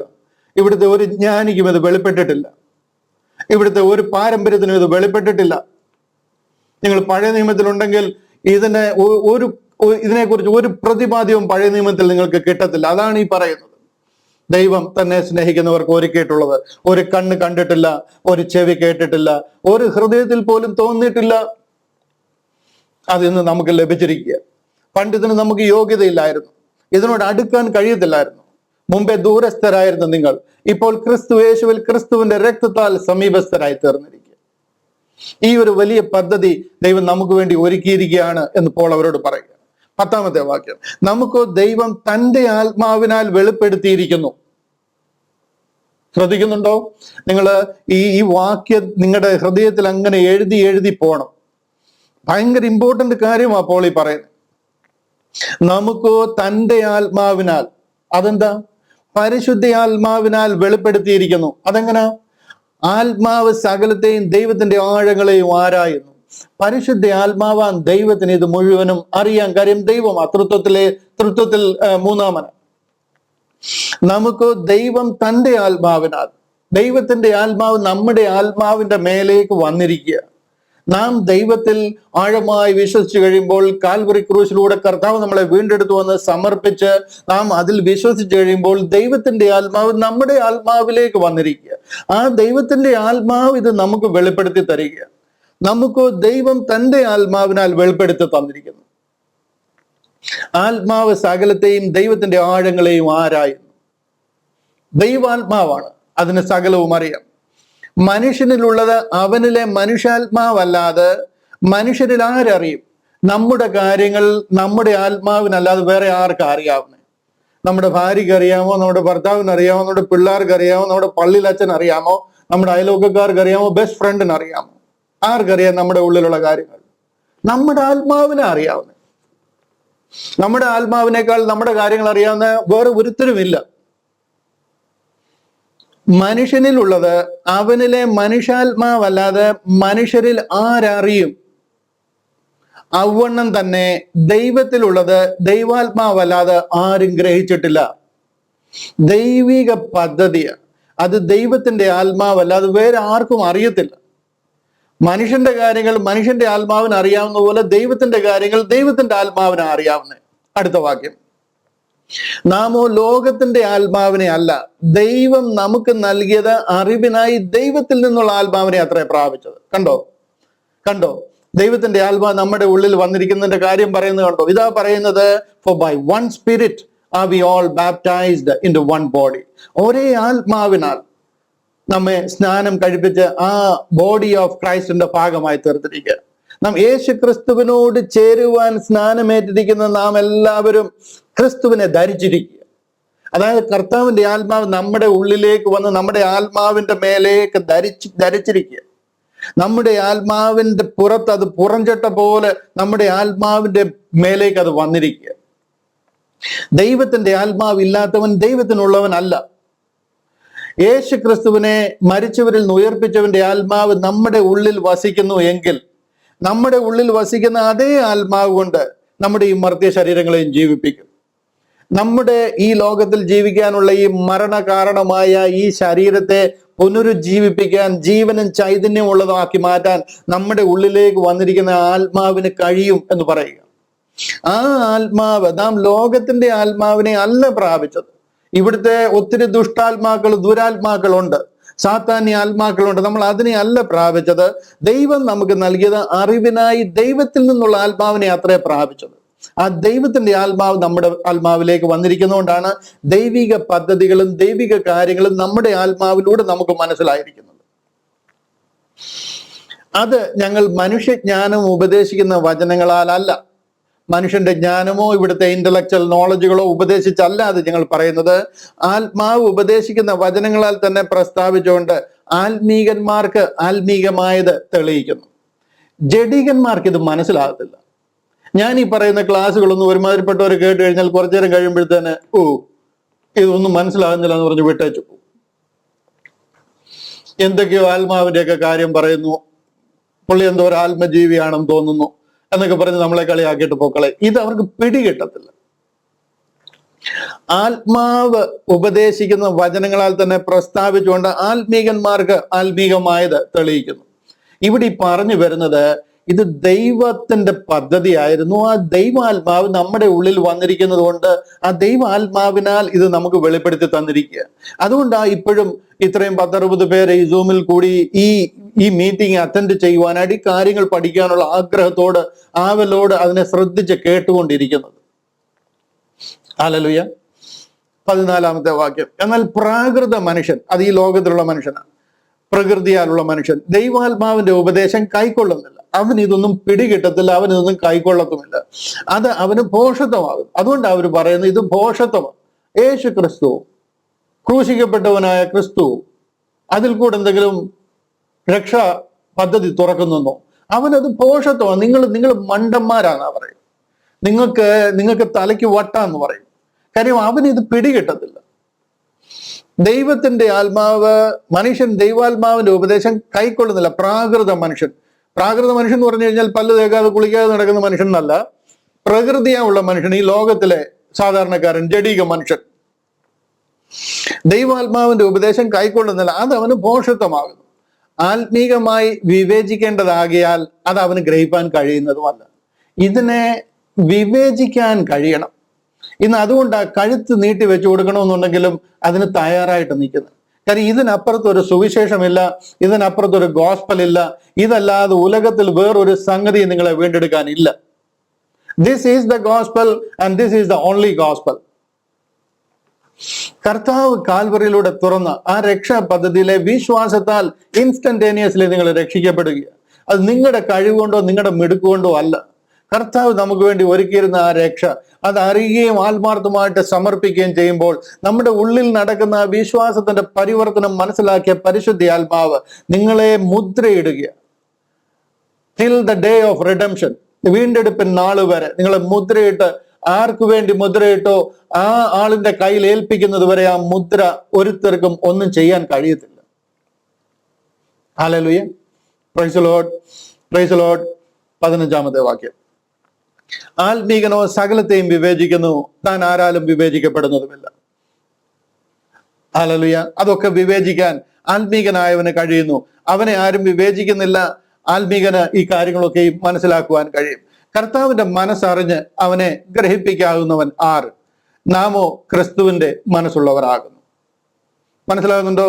കർത്താവിന്റെ മനസ്സറിഞ്ഞ് അവനെ ഗ്രഹിപ്പിക്കാവുന്നവൻ ആര്? നാമോ ക്രിസ്തുവിന്റെ മനസ്സുള്ളവരാകുന്നു. നമ്മുടെ മനസ്സ് അല്ലെന്നുണ്ടെങ്കിൽ നമ്മുടെ ഉള്ളിലേക്ക് ദൈവം, കർത്താവ്, for who hath known the mind of the Lord that he may instruct him, but we have the mind of Christ.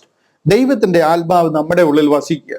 അപ്പം ഇവിടെ പൗലോസ് അപ്പോസ്തലൻ പറഞ്ഞു വരുന്നതിന്റെ രത്ന ചുരുക്കം എന്ന് പറയുന്നത്, ജ്ഞാനികളുടെ ഇടയിൽ ഞങ്ങൾ ജ്ഞാനം പറയുന്നുണ്ട്. പക്ഷെ ആ ജ്ഞാനം എന്ന് പറയുന്നത് ഈ ലോകത്തിന്റെ ജ്ഞാനമല്ല. പക്ഷെ എന്നുണ്ടെങ്കിൽ ദൈവം ലോകത്തിന് മറച്ചു വെച്ചിരുന്ന, ഉലകം സൃഷ്ടിക്കുന്നതിന് മുമ്പേ നമ്മുടെ തേജസ്സിനായി മറഞ്ഞിരുന്നതും ദൈവം ഹല്ലേലൂയ മുന്നമേ നിയോഗിച്ചിരുന്നതുമായ ആ ജ്ഞാനം അത്രേ ഞങ്ങൾ പ്രസ്താവിക്കുന്നത്. അത് ഈ ലോകത്തിന്റെ പ്രഭുക്കന്മാർ ആരും അറിഞ്ഞിരുന്നില്ല. അറിഞ്ഞിരുന്നുവെങ്കിൽ അവർ തേജസ്സിന്റെ കർത്താവിനെ ക്രൂശിക്കുകയില്ലായിരുന്നു. കർത്താവിനെ സ്നേഹിക്കുന്നവർക്ക് വേണ്ടി അവൻ ഒരുക്കിയിരിക്കുന്ന ഒരു കണ്ണ് കണ്ടിട്ടില്ല, ഒരു ചെവി കേട്ടിട്ടില്ല, ഒരു ഹൃദയത്തിൽ പോലും തോന്നിയിട്ടില്ല എന്ന് എഴുതിയിരിക്കുന്നത് പോലെ തന്നെ ദൈവം നമുക്ക് വേണ്ടി ഒരുക്കിയിരുന്ന സ്വർഗീയ പദ്ധതിയുടെ കവാടം തുറന്നിരിക്കുകയാണ്. നാം ഇന്ന് അതിൽ കൂടി കർത്താവിന്റെ അടുത്തേക്ക് വന്നിരിക്കുകയാണ്. ഇതിൽ ഒരുത്തരുടെ ജ്ഞാനത്തിന് ഒരു പ്രസക്തിയില്ല. ഇവിടെ പൗലോസുമില്ല, ഇവിടെ അപ്പല്ലോസുമില്ല, ഇവിടെ സീഫസുമില്ല, ഇവിടെ കർത്താവിന്റെ ലോകത്തിലെ മിനിസ്ട്രിയിലും ഇത് പറഞ്ഞിട്ടില്ല. മുഴുവൻ മഹത്വവും കർത്താവിന്റെ ക്രൂശ്. We preach Jesus Christ and him crucified. യേശു ക്രിസ്തു ക്രൂശിക്കപ്പെട്ടവനായി മാത്രം അറിയുന്നവനായി ഞാൻ നിങ്ങളുടെ ഇടയിൽ ഇരിക്കുവാൻ ആഗ്രഹിക്കുന്നു. മുന്നോട്ട് പോകുന്ന വഴിയിൽ അടുത്ത ചാപ്റ്ററിലേക്ക് അധ്യായത്തിലേക്കൊക്കെ കയറുമ്പോഴത്തേന് ഈ പറഞ്ഞു വരുന്നതിന്റെയൊക്കെ കൂടുതൽ കാര്യങ്ങൾ നമുക്ക് പഠിക്കുവാനായിട്ട് കഴിയും. അത്രമാത്രം ഇവിടുത്തെ ആ ഡിവിഷനെ അഡ്രസ്സ് ചെയ്യുക, അത് ഇനി ഉണ്ടാകാൻ പാടില്ല. ഞാൻ ഈ പറയുമ്പോൾ കൊരിന്ത്യരോട് മാത്രമല്ല, നമ്മുടെ ഇടയിലും ഇത് തന്നെയാണ്. നമ്മുടെ ഇടയിൽ നിന്ന് ഡിവിഷനായിട്ട് 45,000-ലേറെ ക്രിസ്ത്യൻ ഗ്രൂപ്പുകളായിട്ട് മാറിപ്പോയിരിക്കുന്നുണ്ട്. നമ്മുടെ സുവിശേഷം എന്തെന്നേ നമുക്കറിയാൻ വയ്യാതെ പോയിരിക്കും. അനേക ഡിവിഷനുകളായിട്ട് മാറിപ്പോയിരിക്കും. ഗ്രേസ് ഗോസ്പൽ പറഞ്ഞു തുടങ്ങിയിട്ട് 2019 മുതലാണ് നമ്മൾ ചാനലിൽ കൂടെ ഇതൊക്കെ പറഞ്ഞ് കേരളത്തിൽ പറഞ്ഞു തുടങ്ങിയത്. എന്നാൽ വർഷം തുലോം ചുരുക്കം 5-6 വർഷമേ ആയുള്ളൂ നമ്മൾ പറഞ്ഞു തുടങ്ങിയിട്ട്. നമ്മുടെ ഇടയിൽ തന്നെ ഗ്രൂപ്പുകളുടെ ഒരു സാധ്യത ഞാനിപ്പോൾ കണ്ടുവരുന്നുണ്ട്. അത് പാടില്ല. നമുക്ക് ഒരു ചാൻസും നമുക്ക് ഇതിനകത്തിൽ പ്രശംസിപ്പാൻ എൻ്റെ പേരിൽ ഒരു ഗ്രൂപ്പും സ്ഥാപിക്കരുത്. അല്ലെങ്കിൽ ആരെങ്കിലും ഗ്രേസ് ഗോസ്പൽ പറയുന്നവരുണ്ടെങ്കിൽ അവരുടെ പേരിൽ ഒരു ഗ്രൂപ്പിസം ഉണ്ടാകാൻ പാടില്ല. കൊരിന്ത്യരോട് പറയുന്ന ഇതേ കാര്യം നമുക്ക് ആപ്ലിക്കബിൾ. കാര്യം നമ്മുടെ കോൺട്രിബ്യൂഷൻ 0 ആയതിൽ മുഴുവൻ മഹത്വവും കർത്താവിന് ലഭിക്കണം. പ്രശംസിക്കുന്നവൻ ക്രിസ്തുവിൽ പ്രശംസിക്കട്ടെ എന്ന് വരേണ്ടതിന്. ഹല്ലേലൂയ. ഈ ഭാഗം ക്ലിയർ ആയി. കൊരിന്ത്യരെ വടി വെട്ടി അടിക്കുന്നതിന് തുല്യമാണ്. 4 മെയിൻ ഗ്രൂപ്പുകൾ അവിടെ നിൽക്കുക. ആ 4 ഗ്രൂപ്പുകൾക്കും കൊടുത്ത മെസ്സേജ് 1-2 അധ്യായത്തിൽ കൂടെ മെസ്സേജിൽ കൂടി അവർക്ക് വ്യക്തമായിട്ട് കാര്യങ്ങൾ മനസ്സിലാവുകയും അവിടുത്തെ ഗ്രൂപ്പിസം അവസാനിക്കുകയും ചെയ്യുവാനായിട്ട് ഇടയായി. സത്യപാതയിലേക്ക്, നേർവഴിയിലേക്ക് അവർ വരുവാനായിട്ട് കാലക്രമേണ ഇടയായി തീർന്നു. അപ്പോൾ ഈ അധ്യായം മുഴുവനും എഴുതുന്നത് ഈ ഒരു ഗ്രൂപ്പിസത്തെ വെട്ടുവാൻ വേണ്ടിയിട്ടാണ്. മുന്നോട്ട് പോകുമ്പോഴത്തേനും നമുക്ക് ആ കാര്യങ്ങൾ കൂടുതൽ മനസ്സിലാക്കുവാനായിട്ട് കഴിയും. ഞാൻ നിങ്ങളെന്നെ അനുവദിക്കുന്നുവെങ്കിൽ ജോർജ് ചായൻ ചോദിച്ച ആ ചോദ്യത്തിനോട് മറുപടി പറയണം എന്ന് ആഗ്രഹിക്കുകയാണ്. ഒരു 10-15 മിനിറ്റ് എടുക്കും. നമ്മുടെ മുന്നിൽ 10 മിനിറ്റ് ഉണ്ട്. ഒരു 5 മിനിറ്റ് കൂടി നിങ്ങൾ എനിക്ക് തരികയാണ്. 15 മിനിറ്റ് എടുക്കാം. ഓക്കെ, 15 മിനിറ്റിൽ ഞാനിത് എത്രയും പെട്ടെന്ന് പറഞ്ഞു തീർക്കുവാനായിട്ട് ശ്രമിക്കാം. ഹല്ലേലൂയ. കർത്താവ് നമ്മളെ സഹായിക്കട്ടെ. എറണാകുളത്തുള്ള ജോർജ് ചായൻ നമ്മളോട് ചോദിച്ചത് വെളിപ്പാട് പുസ്തകം 21-ാം അധ്യായം 22-ാം അധ്യായം. അത് അവസാന സമയങ്ങളല്ലേ, ഫൈനൽ ടൈം അല്ലേ, ട്രിബുലേഷൻ കഴിഞ്ഞിരിക്കുന്നു, മില്ലനിയം കഴിഞ്ഞിരിക്കുന്നു, സാത്താനെ എന്നേക്കുമായിട്ട് നിത്യ നരകാഗ്നിയിലേക്ക്, അഗാധ കൂപത്തിലേക്ക് തള്ളി അഗാധ കൂപം അടച്ചിരിക്കുന്നു. The great white throne judgment എന്നേക്കുമായിട്ട് കഴിഞ്ഞിരിക്കുന്നു. ഈ ഭൂമിയും ഈ ആകാശവും മാറിപ്പോയിരിക്കുന്നു. മരണത്തെയും പാതാളത്തെയും എന്നേക്കുമായിട്ട് തീപ്പൊയ്കയിൽ തള്ളിയിട്ടിരിക്കുന്നു. ഭയങ്കരമായിട്ട് ശാന്തസുന്ദരമായ സകലതും കഴിഞ്ഞു. അനാദി നിർണയം മുതലേ ദൈവം പ്ലാൻ ചെയ്തിരുന്ന പദ്ധതികളെല്ലാം കഴിഞ്ഞു. കാലമെല്ലാം കഴിഞ്ഞു. ഇന്ന് കാണുന്നതെല്ലാം അഴിഞ്ഞു. പിന്നെ പുതുയുഗം വിരിഞ്ഞു. തിരികെ വരാതെ നാം നിത്യതയിൽ മറയും എന്ന് പാട്ടുകാരൻ പറയുന്നത് പോലെ എല്ലാ കാര്യങ്ങളും കഴിഞ്ഞിരിക്കുക. പിന്നെയും ഇവിടെ 21-22 അധ്യായം, 21-ാം അധ്യായം വെളിപ്പാട് പുസ്തകത്തിന്റെ 21-ാമത്തെ അധ്യായം നോക്കിക്കഴിഞ്ഞാൽ 21-ാമത്തെ അധ്യായം നോക്കിക്കഴിഞ്ഞാൽ ഞാൻ ആ വാക്യം ഒന്ന് പ്രൊജക്ട് ചെയ്യാം. ഇത് കണ്ടില്ലേ? ഇതിന്റെ 21-ാമത്തെ അധ്യായത്തിന്റെ 24-ാം വാക്യം കണ്ടോ? അവിടെ പറയാണ്, ജാതികൾ അതിന്റെ വെളിച്ചത്തിൽ നടക്കും, ഭൂമിയുടെ രാജാക്കന്മാർ തങ്ങളുടെ മഹത്വം അതിലേക്ക് കൊണ്ടുവരും. ഇവിടെ നോക്കിക്കഴിഞ്ഞാല് 1-ാമത്തെ വാക്യം നോക്കിയേ. 1-ാമത്തെ വാക്യം പറയുന്നുണ്ടോ? ഞാൻ പുതിയ ആകാശവും പുതിയ ഭൂമിയും കണ്ടു. ഈ പുതിയ ആകാശവും പുതിയ ഭൂമിയും കണ്ടു എന്ന് പറഞ്ഞു കഴിഞ്ഞാൽ ഇന്ന് നമ്മൾ ഈ കാണുന്ന ആകാശവും ഈ ഭൂമിയും പിന്നെ ഇല്ല. 1-ാമത്തെ ആകാശവും 1-ാമത്തെ ഭൂമിയും ഒഴിഞ്ഞുപോയി. സമുദ്രവും ഇനി ഇല്ല. മനസ്സിലായോ? ഇതൊരു പുതിയ യുഗപ്പിറവി, നിത്യതയിലേക്ക് കടക്കുക. അതിന്റെ അടുത്ത വാക്യത്തിൽ, പുതിയ യെരുശലേം എന്ന വിശുദ്ധ നഗരം ഭർത്താവിനായി അലങ്കരിച്ചിട്ടുള്ള മണവാട്ടിയെ പോലെ ഒരുങ്ങി സ്വർഗത്തിൽ നിന്ന് ദൈവസന്നിധിയിൽ നിന്ന് തന്നെ ഇറങ്ങുന്നത് ഞാൻ കണ്ടു. സ്വച്ഛസ്ഫടിക തങ്ക തുല്യ നിർമ്മിതമായ ഹോളി ഓഫ് ഹോളീസ് മാതിരി സമചതുരത്തിലുള്ള 2400 കിലോമീറ്റർ നീളം, വീതി, ഉയരം അത്രയുമുള്ള, ഏകദേശം കന്യാകുമാരിയിൽ നിന്ന് നാഗ്പൂരിന് മേലെ ഓൾമോസ്റ്റ് ഡൽഹിക്ക് അടുത്തുവരെ നീളം, വീതി, ഉയരം, അതുപോലുള്ള ഒരു ഭയങ്കര സിറ്റി, ഒരു നഗരം സ്വർഗത്തിൽ നിന്ന് ഭയങ്കര മുത്തുകള്, വജ്രങ്ങള് അങ്ങനെ അലങ്കരിച്ച് അത് സ്വർഗത്തിൽ നിന്ന് ഇറങ്ങിയ ഇത് ഇവിടെ എല്ലാ പദ്ധതിയും കഴിഞ്ഞു. ട്രിബുലേഷൻ കഴിഞ്ഞു, മില്ലനിയം കഴിഞ്ഞു, സാത്താൻ പോയി. ഇവിടെ ഒരുത്തരുമില്ല, മരണമില്ല, പാതാളമില്ല, എല്ലാം ശാന്തസുന്ദരമായിട്ട് അവസാനിച്ചു കഴിഞ്ഞിരിക്കുക. Everything is closed and completed in harmony. അങ്ങനത്തെ ഒരു സമയമായത്. ഇവിടാണ് ഇതിന്റെ 24-ാം വാക്യത്തിൽ പറയുന്നത്. ഇവിടെ പറയുകയാണ്, ജാതികൾ അതിന്റെ വെളിച്ചത്തിൽ നടക്കും. ഏത് ജാതി? എവിടുത്തെ ജാതി? ഭൂമിയുടെ രാജാക്കന്മാർ തങ്ങളുടെ മഹത്വം അതിലേക്ക് കൊണ്ടുവരും. അടുത്ത വാക്യം 26, ജാതികളുടെ മഹത്വവും ബഹുമാനവും അതിലേക്ക് കൊണ്ടുവരും. ഏത് ജാതികളുടെ കാര്യമായി പറയുന്നേ? ഇവിടെ പിന്നെ ജാതികളുണ്ടോ? 22-ാമത്തെ വാക്യം, അതിന്റെ 1-2 കൂടെ കണ്ടേ. അവിടെ പറയാണ്, വീതിയുടെ നടുവിൽ ദൈവത്തിന്റെയും കുഞ്ഞാടിന്റെയും സിംഹാസനത്തിൽ നിന്ന് പുറപ്പെടുന്നതായി പളുങ്കുപോലെ ശുഭ്രമായ ജീവജല നദിയും അവൻ എന്നെ കാണിച്ചു. 2-ാമത്തെ വാക്യം, നദിക്ക് ഇക്കരയും അക്കരയും ജീവവൃക്ഷമുണ്ട്. 22-ാമത്തെ അധ്യായമാ തീരുക, ബൈബിള് തീരുക. ഇത് ആ നിത്യതയിലെ അനുഭവം പറഞ്ഞ് തീരുക. നദിക്ക് ഇക്കരയും അക്കരയും ജീവവൃക്ഷമുണ്ട്. അത് 12 വിധം ഫലം കായ്ച്ചു മാസം തോറും അതത് ഫലം കൊടുക്കുന്നു. വൃക്ഷത്തിന്റെ ഇല ജാതികളുടെ രോഗശാന്തിക്ക് ഉതകുന്നു. അയ്യോ, അവിടെ രോഗവും രോഗശാന്തിയും ദുഃഖവും മരണവും ഒക്കെ ഉണ്ടോ? ഇവിടെ മരണത്തെയും പാതാളത്തെയും ഒക്കെ എന്നേക്കുമായിട്ട് തീപ്പൊയ്കയിൽ തള്ളിയിട്ടിരിക്കുക. ഇവിടെ എന്താണ് പിന്നെ ഈ രോഗശാന്തി എന്നും ഇവിടെ ജാതികൾ എന്നൊക്കെ പറയുന്നത്? ഇതായിരുന്നു ചോദ്യം. ഈ ചോദ്യത്തിന്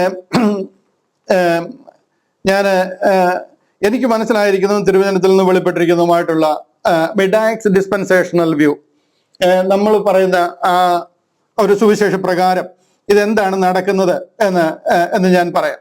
ഇവിടെ 2 ചോദ്യങ്ങളാണ്. ഒന്ന്, ആരാണ് ജാതികൾ? 2, ഇവിടെ പിന്നെയും രോഗവും ദുഃഖവും ഒക്കെ ഉണ്ടോ?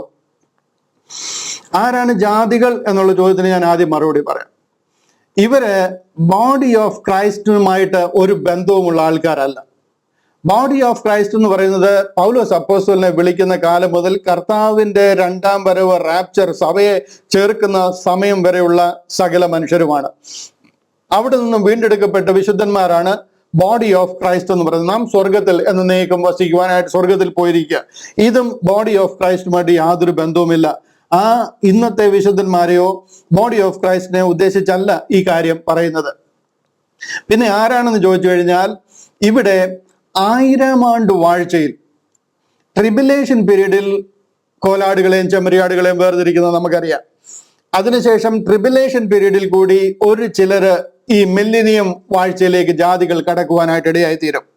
കാര്യം യഹൂദനെ സഹായിക്കുകയും യഹൂദനെ അവരുടെ കഷ്ടങ്ങളിൽ ചെന്ന് കാണുകയും അവരെ, ഞാൻ തടവിലായിരുന്നു, നിങ്ങൾ എന്നെ വന്ന് കണ്ടു, ഞാൻ പട്ടിണിയിലായിരുന്നു, നിങ്ങൾ എനിക്ക് കഴിപ്പാൻ തന്നു, ഞാൻ രോഗിയായിരുന്നു, നിങ്ങൾ എന്നെ ശുശ്രൂഷിച്ചു, ഞാൻ നഗ്നനായിരുന്നു, നിങ്ങൾ എന്നെ ഉടുപ്പിച്ചു എന്നൊക്കെ പറയുമ്പോൾ മത്തായിയുടെ സുവിശേഷം 25-ാം അധ്യായത്തിൽ ഒരു വാക്യമാണ്. നിങ്ങൾ വായിച്ചു കഴിഞ്ഞാൽ കാണാം, ഈ ചെറിയവരിൽ ഒരുത്തന് ചെയ്തത് എനിക്ക് ചെയ്തതിന് തുല്യമാണ് എന്ന് കർത്താവ് അവരോട് പറയുകയും അവരെ അങ്ങനെ ആ സ്വർഗരാജ്യത്തിലേക്ക് ചേർക്കുകയും ചെയ്യുന്ന ഒരു അനുഭവമുണ്ട്. വളരെ ചുരുക്കം പേർക്ക് അങ്ങനെയുള്ളൊരു ഭാഗ്യം ലഭിക്കും.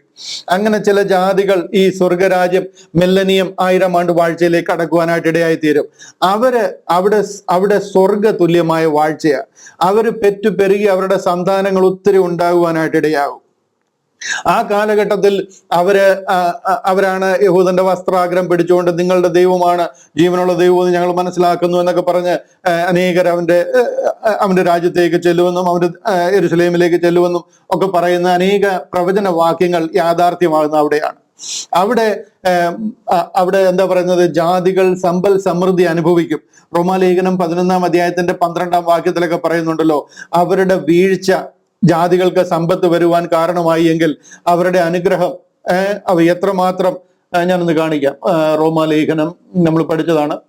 റോമാലേഖനം 11-ാം അധ്യായം അതിന്റെ 12-ാമത്തെ വാക്യം അവിടെ പറയുന്നുണ്ടല്ലോ, എന്നാൽ അവരുടെ ലംഘനം ലോകത്തിന് ധനവും അവരുടെ നഷ്ടം ജാതികൾക്ക് സമ്പത്തും വരുവാൻ കാരണമായി എങ്കിൽ, അതായത് ഇന്നത്തെ നമ്മുടെ കണ്ടീഷനാ, അവരുടെ യഥാസ്ഥാനം എത്ര അധികം, അവരുടെ യഥാസ്ഥാപനം അവരെ റീസ്റ്റോർ ചെയ്ത് അവരോടൊപ്പം കർത്താവ് വാഗ്ദത്ത പ്രകാരം 1000 ആണ്ട് വാഴുമ്പോൾ ആ കാലത്തിലുള്ള ജാതികൾ നന്മയും കരുണയും അവന്റെ ആയുഷ്കാലമൊക്കെയും അവനെ പിന്തുടരും.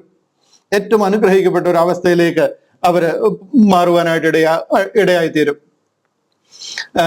നിങ്ങളോട് ഞാൻ പറയുന്ന ജാതികളുടെ അപ്പോസ്തലനായിരിക്കുക. ഓക്കെ, ഈ ഒരു കാലഘട്ടം അവിടെ ജാതികൾ അനേകരുണ്ടാകും.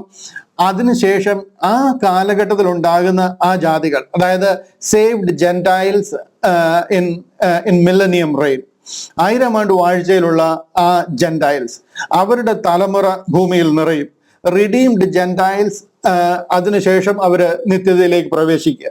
അവിടെ ഉണ്ടായിരുന്ന ആ ജാതികൾ രക്ഷിക്കപ്പെട്ട് അവര് ഈ ഒരു എറ്റേണിറ്റിയിലേക്ക് പ്രവേശിക്കുക. അവർ കർത്താവിനെ അറിയും. എന്നാലും അവർ ഇസ്രായേലിന്റെ ഭാഗമായി തീരത്തില്ല. ആ ഇസ്രായേലിന്റെ വിളി എന്ന് പറയുന്നത് അവർക്ക് വേണ്ടിയിട്ടുള്ള വിളിയാണ്. 12 ഗോത്രങ്ങൾക്കും വേണ്ടിയിട്ടുള്ള വിളി അവർക്ക് വേണ്ടിയിട്ടുള്ള വിളിയാണ്. ആ 1000 ആണ്ട് വാഴ്ചയിൽ രക്ഷിക്കപ്പെടുന്ന ജാതികളുണ്ട്. അവര് ഈ നിത്യതയിലേക്ക് പ്രവേശിക്കും. അവരെയാണ് ഈ ജാതികൾ അതിൽ വസിക്കും. അതിന്റെ മഹത്വം, അതിന്റെ രാജാക്കന്മാരുടെ മഹത്വം അതിലേക്ക് വരും, അതിലേക്ക് കൊണ്ടുവരും എന്നൊക്കെ പറയുന്നത് ആ ജാതികളെ കുറിച്ചാണ് പറയുന്നത്. ഇനിയും അതിനെക്കുറിച്ച് വേറെ പല വ്യൂ ഉണ്ട്, പല വിഷയങ്ങളും പലരും പറയുന്ന പല വ്യൂകൾ അതിനെക്കുറിച്ചുണ്ട്. ഒന്ന്, വേറൊരു വ്യൂ ഇതിനെക്കുറിച്ച് ഞാൻ കേട്ടിട്ടുള്ളത്, ഉലകം സ്ഥാപിച്ച കാലം മുതലുള്ള ജാതികളുണ്ട്, അവരെല്ലാമാണ് ഈ ജാതികൾ എന്ന് പറയും. അതായത് ഇസ്രായേലിനെ ദൈവം വിളിക്കുന്ന അബ്രഹാമിൽ കൂടിയാണ്. അബ്രഹാം ജനിക്കുന്നതിന് മുമ്പേ 2600 വർഷത്തെ ചരിത്രമുണ്ട്. ആദം മുതൽ നോഹ മുതൽ അബ്രഹാം വരെ 2600 വർഷത്തെ ചരിത്രമുണ്ട്. ആ 2600 വർഷം ഇസ്രായേൽ ഇല്ലായിരുന്നു, ന്യായപ്രമാണം ഇല്ലായിരുന്നു. ആ കാലഘട്ടത്തിൽ ഉണ്ടായിരുന്ന ജനങ്ങളിൽ നിന്ന് കർത്താവ് ദൈവത്തെ അറിഞ്ഞവരും രക്ഷിക്കപ്പെട്ടവരുമായ ജനങ്ങളും ഈ കൂട്ടത്തിൽ പെടും എന്ന് പറയുന്നവരുണ്ട്. അതുപോലെ തന്നെ കിങ്ഡം സെയിൻസ്, കർത്താവ് ലോകത്തിൽ വന്ന ആ കാലഘട്ടത്തിൽ ഈ അവരുടെ ഇസ്രായേലിനെ കൈവിടുന്നത് വരെ, അവരെ നിർത്തിവെക്കുന്നത് വരെ കുറെ പേര് ലിറ്റിൽ ഫ്ലോക്സ് എന്ന് പറയുന്ന ഒത്തിരി ജാതികൾ അവരിൽ നിന്ന് രക്ഷിക്കപ്പെട്ടിട്ടുണ്ട്. അവർ ഈ കൂട്ടത്തിൽ വരുമെന്നും ട്രിബുലേഷൻ സെയിൻസ്, അതായത് മഹാപീഡനത്തിൽ കൂടി കടന്നു പോകുന്ന ചില ജാതികൾ രക്ഷിക്കപ്പെടുന്നവരുണ്ട്, അവർ ഇതിനകത്തിൽ പെടുമെന്നും മില്ലനിയം സെയിൻസ്, അതായത് 1000 ആണ്ട് വാഴ്ചയിലെ ജാതികൾ രക്ഷിക്കപ്പെട്ടു വരുന്നവർ, അവരെല്ലാവരും കൂടെ ചേരുന്നതാണ് ഈ നിത്യതയിൽ, അല്ലെന്നുണ്ടെങ്കിൽ എന്താ പറയുന്നത് 22-ാമത്തെ അധ്യായത്തിൽ കാണുന്ന ജാതികൾ എന്നൊരു അഭിപ്രായവും ഉണ്ട്. എന്നാൽ ഞാൻ അതിനോട് അധികം സപ്പോർട്ട് ചെയ്യുന്നില്ല, പിന്തുണയ്ക്കുന്നില്ല. കാര്യം എന്താണെന്ന് ചോദിച്ചു കഴിഞ്ഞാൽ ആ ഫിൽട്രേഷൻ എല്ലാം ഓൾറെഡി 1000 ആണ്ട് വാഴ്ചയിലേക്ക് കടക്കുമ്പോൾ കഴിഞ്ഞിട്ടുണ്ട്. ട്രിബുലേഷൻ വരെയുള്ള എല്ലാ എന്താ പറയുന്നത് സെയിൻസ്, വിശുദ്ധന്മാരും അവിടെ എഴുന്നേൽക്കും. അവർ 1000 ആണ്ട് വാഴ്ചയിലേക്ക് കടന്നിരിക്കുക. അതുകൊണ്ട് അതിന് മുൻപിലുള്ളവർ ഇന്നും പെൻഡിങ്ങിൽ കിടക്കുന്ന ന്യായവിസ്താരം ബാക്കി ഒന്നുമില്ല. അതുകൊണ്ട് തന്നെ എല്ലാ ന്യായവിസ്താരവും ആ തേജസ്സിന്റെ സിംഹാസനത്തിലെ ന്യായവിധിയിൽ നടക്കുകയും അതിനുശേഷം അവർ 1000 ആണ്ട് വാഴ്ചയിലേക്ക് കടക്കുക. അതിൽ അബ്രഹാമും ഉണ്ട്, നോഹയും ഉണ്ട്, ആ കാലഘട്ടത്തിൽ ഉണ്ടായിരുന്ന വിശുദ്ധന്മാരെല്ലാവരും അതിൽ കടന്നിട്ടുണ്ട്. അതുകൊണ്ട് രണ്ടാമത് വീണ്ടും അവർക്കൊരു ന്യായവിധി ഉണ്ടാകുമെന്ന് ഞാൻ വിശ്വസിക്കുന്നില്ല. ഞാൻ ഈ പറഞ്ഞു വരുന്നത് 1000 ആണ്ട് വാഴ്ചയിൽ ഉണ്ടായിരുന്ന ജാതികൾ, അവിടെ നിന്ന് രക്ഷിക്കപ്പെട്ട ജാതികൾ, അവരാണ് ഈ നിത്യതയിൽ പുതിയ ആകാശം പുതിയ ഭൂമിയിൽ കാണുന്ന ജാതികൾ എന്ന് വെളിപ്പാട് പുസ്തകം 22-ാം അധ്യായത്തിലും 21-ാം അധ്യായത്തിലും പ്രതിപാദിച്ചിരിക്കുന്ന ജാതികളെ നിങ്ങൾ കാണുന്നത്. കാര്യം അത് യഹൂദിന് വേണ്ടിയിട്ടുള്ള പദ്ധതിയാണ്.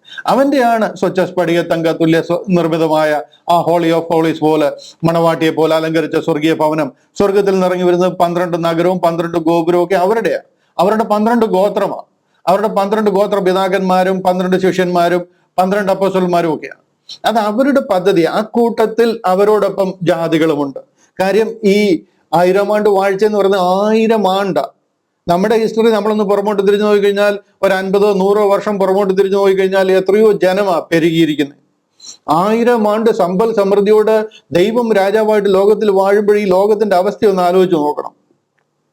ഇവിടെ ഭയങ്കര സമ്പൽ സമൃദ്ധി കൊണ്ട് നിറയുകയും millions and millions of people, billions of people ഇവിടെ നിറയും. ഒത്തിരി പേർ, ഒത്തിരി ജാതികൾ ഇവിടെ ഉണ്ടാകും. ഒത്തിരി പേർ ആ കാലഘട്ടത്തിൽ രക്ഷിക്കപ്പെടും.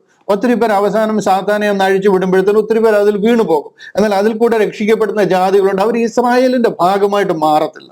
ഇസ്രായേലിന്റെ വിളിയും തിരഞ്ഞെടുപ്പും അവർക്കുള്ളതാണ്. ആ കൂട്ടത്തിൽ ജാതികളും ഉണ്ടായിരിക്കും. അവർക്ക് വേണ്ടി ഒരുക്കിയിരിക്കുന്ന സ്ഥലമുണ്ട് എന്നാണ് 21-22 വാക്യത്തിൽ കൂടി നമുക്ക് മനസ്സിലാക്കേണ്ടത്. ഇനി 22-ാമത്തെ വാക്യത്തിൽ പറയുന്ന വേറൊരു കാര്യമാണ്, അതിന്റെ ഇല, വൃക്ഷത്തിന്റെ ഇല രോഗശാന്തിക്ക് ഉളവാകും.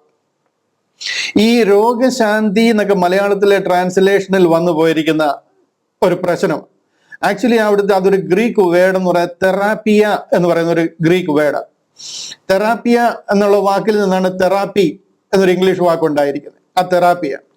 ആ തെറാപ്പിയുടെ അർത്ഥം എന്ന് പറയുന്നത് വെൽബീയിങ് ആണ്, ഹോൾസം.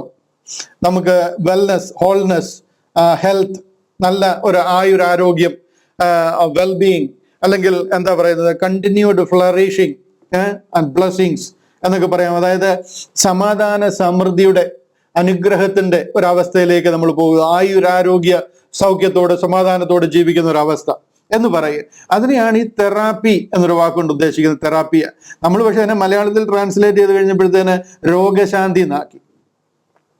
ആക്ച്വലി അത് തെറാപ്പിയ എന്ന് പറയുന്ന രോഗശാന്തി എന്നുള്ള അർത്ഥത്തിലല്ല, നമ്മുടെ ആ ഒരു ഹോൾനെസ്, ആ ഒരു വെൽബീയിങ്ങിനെ കുറിച്ചാണ്. അവിടെ പല കാര്യങ്ങളും അതുപോലെ തന്നെ സിംബോളിക്കായിട്ട് പറഞ്ഞിട്ടുണ്ട്. അവിടെ സൂര്യനോ ചന്ദ്രനോ ഒന്നുമില്ല, കുഞ്ഞാട് അതിന്റെ വിളക്കായിരിക്കും. കർത്താവിന്റെ തേജസ്സാണ് അതിനെ പ്രകാശിപ്പിക്കുന്നത്. അവിടെ സൂര്യൻ ഇല്ലാത്തത് കൊണ്ട് തന്നെ അവിടെ ഒന്നിനെയും ചുറ്റുകയോ അല്ലെന്നുണ്ടെങ്കിൽ രാത്രി അവിടെ ഇല്ല.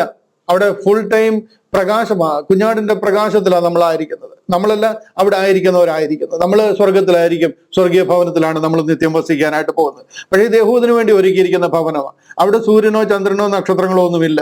പിന്നെ എന്തുകൊണ്ടാണ് ഈ 12 മാസങ്ങളും 12 ദിവസങ്ങളും ഉണ്ടാകും, അല്ലെന്നുണ്ടെങ്കിൽ 12 മാസങ്ങളും അതിൽ ഫലം കായ്ക്കും എന്നൊക്കെ പറയുന്നത്? അതെല്ലാം സിംബോളിക്കായിട്ട് എഴുതിയിരിക്കുന്നത്. അവിടെ അങ്ങനെ 12 മാസമോ സൂര്യനോ ചന്ദ്രനോ ആഴ്ചകളോ മാസങ്ങളോ ഒന്നുമില്ല. കുഞ്ഞാട് അതിന്റെ വിളക്കായിരിക്കും. അതെല്ലാം ആലങ്കാരികമായിട്ട് എസെക്കിയേൽ പ്രവചനത്തിൽ നിന്ന് ഒരു ഭാഗം എടുത്ത് കാണിച്ച് എക്സ്പ്ലെയിൻ ചെയ്യേണ്ടതാണ്. ആലങ്കാരികമായിട്ട് എസെക്കിയേൽ പറഞ്ഞിരിക്കുന്ന പോലെ തന്നെ ഇവിടെ പറഞ്ഞിരിക്കുന്ന ഒരു ഉദാഹരണമാണ് ആ വിഷയത്തിൽ അത് അങ്ങനെ അവിടെ എഴുതിയിരിക്കുന്നത് എന്ന് പറഞ്ഞ് ഞാൻ ആ വിഷയം ക്ലോസ് ചെയ്യുകയാണ്. രണ്ട് ചോദ്യങ്ങളായിരുന്നു. ഒന്ന്, ആരാണ് ഈ ജാതികൾ? രണ്ട്, അവിടെ രോഗമുണ്ടോ? അവിടെ രോഗമില്ല, അവിടെ ഒരു ദുഃഖവുമില്ല, അവിടെ മരണമില്ല. കാര്യം മരണവും പാതാളവും ഒക്കെ എന്നേക്കുമായിട്ട് തീപ്പൊയ്യയിൽ ഇട്ട് കഴിഞ്ഞു. അവിടെ പിന്നെ രോഗവുമില്ല, ദുഃഖവുമില്ല, താടിക്ക് കൈ കൊടുത്തിരിക്കുന്ന ഒരു അവസ്ഥ അവിടെ ഇല്ല. അവിടെ സന്തോഷത്തിന്റെയും സമ്പൽ സമൃദ്ധിയുടെയും ആയുരാരോഗ്യ സൗഖ്യത്തിന്റെയും സമാധാനത്തിന്റെയും സമൃദ്ധിയുടെയും സ്ഥലമാണ്. അവിടെ ആ ഒരു എന്താ പറയുന്ന ഒരു ഹോൾനെസ്, ഒരു വെൽബീയിങ്, അതിനെ ആ തെറാപ്പിയ എന്ന വാക്കുകൊണ്ട് ഉദ്ദേശിക്കുന്നത്. Hope it is clear. ദൈവം അത് നിങ്ങൾക്ക് മനസ്സിലാക്കി തരുന്നു, അത് മനസ്സിലാക്കുവാൻ ഹൃദയ വിശാലത തരുന്നു എന്ന് മനസ്സിലാക്കുന്നു. ധാരാളമായിട്ട് ദൈവം അനുഗ്രഹിക്കട്ടെ. ഇന്നത്തെ ക്ലാസ് നിങ്ങൾക്ക് അനുഗ്രഹമായെന്ന് വിശ്വസിക്കുന്നു. നമ്മൾ അങ്ങനെ കൊരിന്ത്യർ ലേഖനം 1ഉം 2ഉം അധ്യായം പഠിച്ചു കഴിഞ്ഞിരിക്കുകയാണ്. അടുത്ത ആഴ്ചയിൽ 3ാമത്തെ അധ്യായത്തിലേക്ക് കടക്കുകയാണ്. വളരെ ഇൻട്രസ്റ്റിംഗ് ആയിട്ടുള്ള ഒരു അധ്യായമാണ്. നമ്മൾ 3ാമത്തെ അധ്യായത്തിൽ ജഡ്ജ്മെന്റ് സീറ്റ് ഓഫ് ക്രൈസ്റ്റിലേക്ക് ചെല്ലുന്നത്. നമ്മൾ ചെയ്ത പ്രവൃത്തികൾ, ഇവിടെ എന്തെങ്കിലും പ്രവൃത്തി ചെയ്യണോ? എന്തുകൊണ്ടാണ് നമ്മൾ വിശുദ്ധരായിട്ട് ജീവിക്കേണ്ടത്? ചെയ്യുന്ന പ്രവൃത്തികൾക്കൊക്കെ പ്രതിഫലം വല്ലതും ലഭിക്കുമോ? എവിടാണ് നമ്മുടെ അവകാശങ്ങളും പ്രതിഫലങ്ങളും ഒക്കെ ലഭിക്കുന്നത് എന്നുള്ള വിഷയത്തെക്കുറിച്ച് കൂടുതൽ വെളിച്ചം വീശുന്ന ഒരു അധ്യായമാണ് 3ാമത്തെ അധ്യായം. അടുത്ത ആഴ്ചയിൽ നമുക്കത് ചിന്തിക്കാം. കർത്താവിന്റെ കൃപ എല്ലാവരോടും കൂടെ ഇരിക്കട്ടെ. May the grace of God be with you.